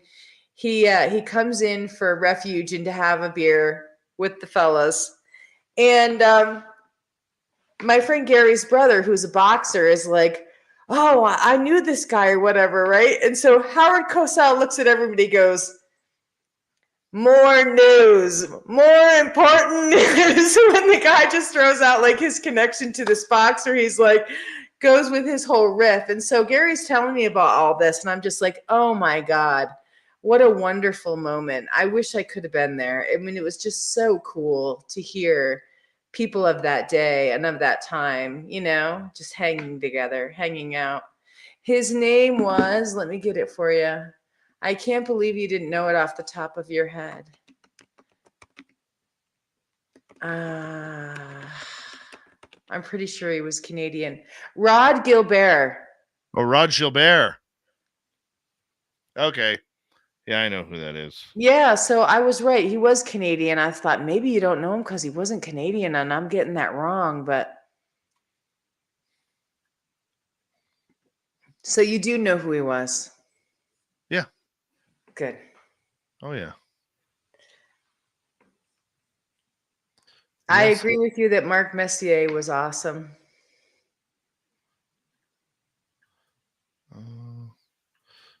Let's try that. Oh, fuck me. Sorry. Well, at least we're off. Yeah. I've been trying to figure out how to log into Spreaker all night because I got logged out. And then I just realized that I was going to the wrong section. Literally for 3.5 hours, I've been worrying about this. And I don't even need to worry about it. I'm such a Momo sometimes. Such a Momo. Rod Gilbert. Haven't heard that name in a while. It's a good name. He wasn't your top, though. He wasn't your top. He wasn't even in your top 3. No, he was a legend back in the 70s and early 60s through the early 80s. The Rangers went kind of in a lull Yeah, in they the did. 70s, 80s. Gretzky's still my favorite. Oh, yeah. Still my favorite, too. Love Yeah, me some Gretzky. he's the best. But I did have a thing for Mark Messier for a while, so I'm glad you brought him up and brought him back from the past. I had a unique taste. Like with the Phillies, everybody's like, well, who's your favorite Philly? Because I'm a Pennsylvania girl. So I'm always like, I liked Mike Schmidt, of course, Von Hayes. And they're like, oh, yeah, you liked Von Hayes. And I was like, I did. I would be in there looking in the binoculars like, there's Von Hayes, sexy man. Mike Schmidt, not so much, but he was a great player. So I have good taste. Fantastic mustache on Mike Schmidt. Oh, yeah. That lip blade hit 498 of his 500 plus home runs. Oh, yeah. Oh, yeah. Guaranteed. Yeah, I used to collect baseball cards with all my guy friends. I was a total tomboy. I'm sure you can tell. Mostly because I lived in a house of sports. It was sports 24/7. Oh, yeah. I know that feeling. All too well. Oh, my goodness. You're probably tired, so I will, and you're trying to work on your tech stuff, so. I'm just editing. If you want to chat away, I'm more than willing. I got time to talk. Don't worry. I always got Courtney Marani time. Yeah, it's late here, though, and. Well, you go to bed. I've gotten into this good show, though. Do you get into shows at all? I get the sense you don't. You don't watch movie or TV, right? You're a non. Very rarely. Very rarely. Now, if you want a good hockey show, it's going into season 3 this year. It's called Shoresy. I don't know if you get the Crave Network down there. It's hilarious. It's absolutely hilarious. I know you like sports. That's why I told you. Yes, I do like sports, and I like 30 for 30. I was watching 30-30s before other people were. It got hugely popular, so those are good. I did like 30-30. I like Simmons. I do like Simmons, even though he got into his pissing match with ESPN and the NFL and all that. Yeah, I used to read, Sports Illustrated before ESPN came out. Come on, like who even remembers Sports Illustrated or Illustrated? I do. I used to read the articles. It's crazy. You know what series I'm really into is it's kind of like brings me back like 25, 30 years. Is on A&E. I was a big wrestling guy up until until I was like 30, 25, 30. Right after the Attitude Era kind of ended. And WWE puts out these really amazing documentaries on the wrestlers and the rivals on A&E. They are really good. Okay, I'll check it out. Good. Yeah. This is for Paul Vidal, who just said movie and TVs are his life. I'm going to give this to you. You have to watch it. You're going to love it. It's a new show. I don't know if you have Netflix or not, but it's called Bodkin. And I just got into it, and I totally love it. And I've contacted a couple friends already and said, you've got to check this out. It's so good. It's so good. Yeah, Slapshot's awesome. That's one of my favorites. I let my son watch Slapshot. I do. I let my son watch Slapshot, and he's all like, Dad, should you be letting me watch this? I'm like, no, you shouldn't. yeah, here we go. It's Canadian tradition. It's like biblical here. My sister and I watched it when we were really young too, but we grew up in like this, the 80s when we were all watching stuff we shouldn't have been watching. So, but you should know better. Once again. Yeah. Yep. Boy, if people actually knew what I taught my son when he's on the ice, what to do. I wouldn't have many fans. Come on, son, just go spear him. Don't let him touch your goalie. Spear him. Take him out. Dad, you can't do that. Doesn't matter. Old school. Like Eddie Shore. I don't know. What the heck? What's wrong here? Oh, no, that's the end right there. I don't know. Never go wrong with that, though. But Well, yeah. I have to say I'm deeply disappointed because my daughter married, not that she got married, but she got married to a hockey guy. He doesn't play hockey, but he's a huge hockey fan. And he likes Detroit. He likes Detroit. And I'm like, no, I can't get behind that. First of all, why Detroit? And second of all, Detroit sucks. So that's what point against him. You throwing barbs like that. Look at you throwing barbs. Well, I don't like Detroit, and I don't like Detroit hockey. Pick another hockey. You pick any other hockey team besides Detroit, and I will respect you. Well, I hear there's a few extra jerseys in Vancouver tonight. Uh-huh. I'm just saying. It was a good series, Canucks fans. Good series. But I'm telling you right now, if you're on my Facebook, I'm going to troll the living hell out of you. I saw the Mystery Alaska Hockey movie, T-Bone. I saw that, funny enough. Did you see the Mystery Alaska Hockey movie, Dave? You know what? That's one of the ones I haven't seen. You know the movie Miracle? Yes. That was actually filmed in my hometown. And the rink I grew up playing on is the hockey rink they show in the movie where they're practicing. And I played in all those rinks that were on that movie. Well, that must have been very cool for you to see that live and it was very cool. Color. Yeah, and it's such a great hockey story too. Al Michaels with the legendary call, "Do you believe in miracles?" Yes. You know, beautiful. Beautiful. You know? Oh, man. Kurt Russell's son played goalie for junior hockey here in British Columbia. Him and Goldie Hawn would come up all the time to watch him play. That must have been fun. Yeah. Yeah. Kid never went anywhere, but that's okay. That's not the point. But he was good enough to play junior, so that's pretty cool. That's pretty cool. If you want to see a real goon hockey league, go watch the former videos of the LNAH, the semi-pro league out of Quebec. That was a friggin' goon show. Oh my goodness. Oh my God, there was an incredible 30 for 30 about that criminal hockey league up in New England. Did you see that?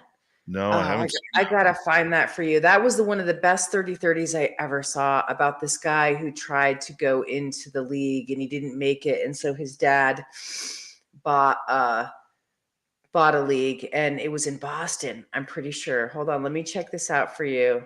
Oh my God, it's such a good 30 for 30. You'll love it. I heard something about this. Oh, it was scandalous. Oh, it's even if you're not into sports, it's a great movie. And it's, it's a short. I'm pretty sure it was in Boston. I'll find it for you. No worries. Damn, I'll look forward to watching that. Untold Crimes and Penalties. That's it. Untold Crimes and Penalties. Did somebody just put that in the thing? They beat me. Yeah, the bad boys of hockey and the mob ties. You got to watch it. And it's, it's a 30 for 30, so it's not super long. You can hang in for that and you're going to love it. I mean, it's intense, but it's a great sports history 30 for 30. I will check that out. Check that out. Yeah. That's awesome. Well, Courtney, I'm going to say goodnight to you because I got to get to editing here. Good night, But Dave. you're amazing tonight. Thank you for your great research and everything that you do. Yeah, we'll see you next time. You will, because I'm going to be here and you're going to be here, and then we can like talk UFOs together. Yes. UFOs 24/7. That's all we do. Good Dark night. Sky. Do you think the Oilers will beat Dallas? Of course. Good night, Courtney. Of course the Oilers are going to beat Dallas. Of course. Hey, Woo Poo, how you doing?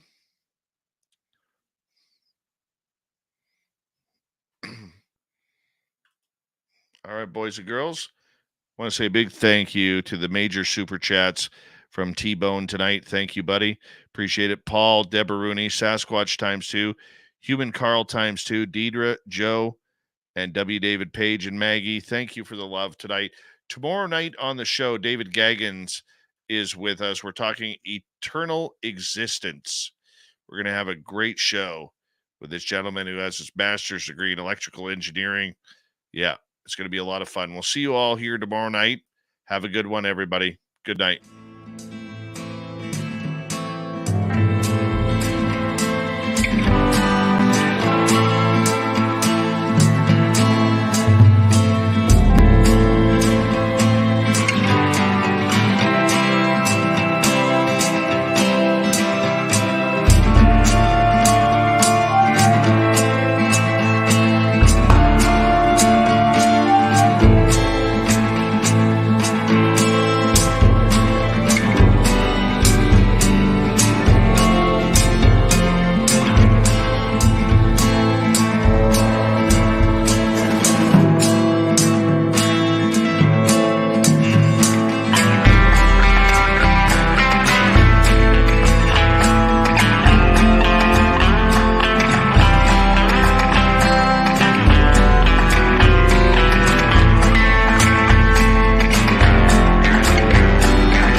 Stay healthy, my friend. You too. If you need bail money, give me a call. Always, Dad. Take care. You too.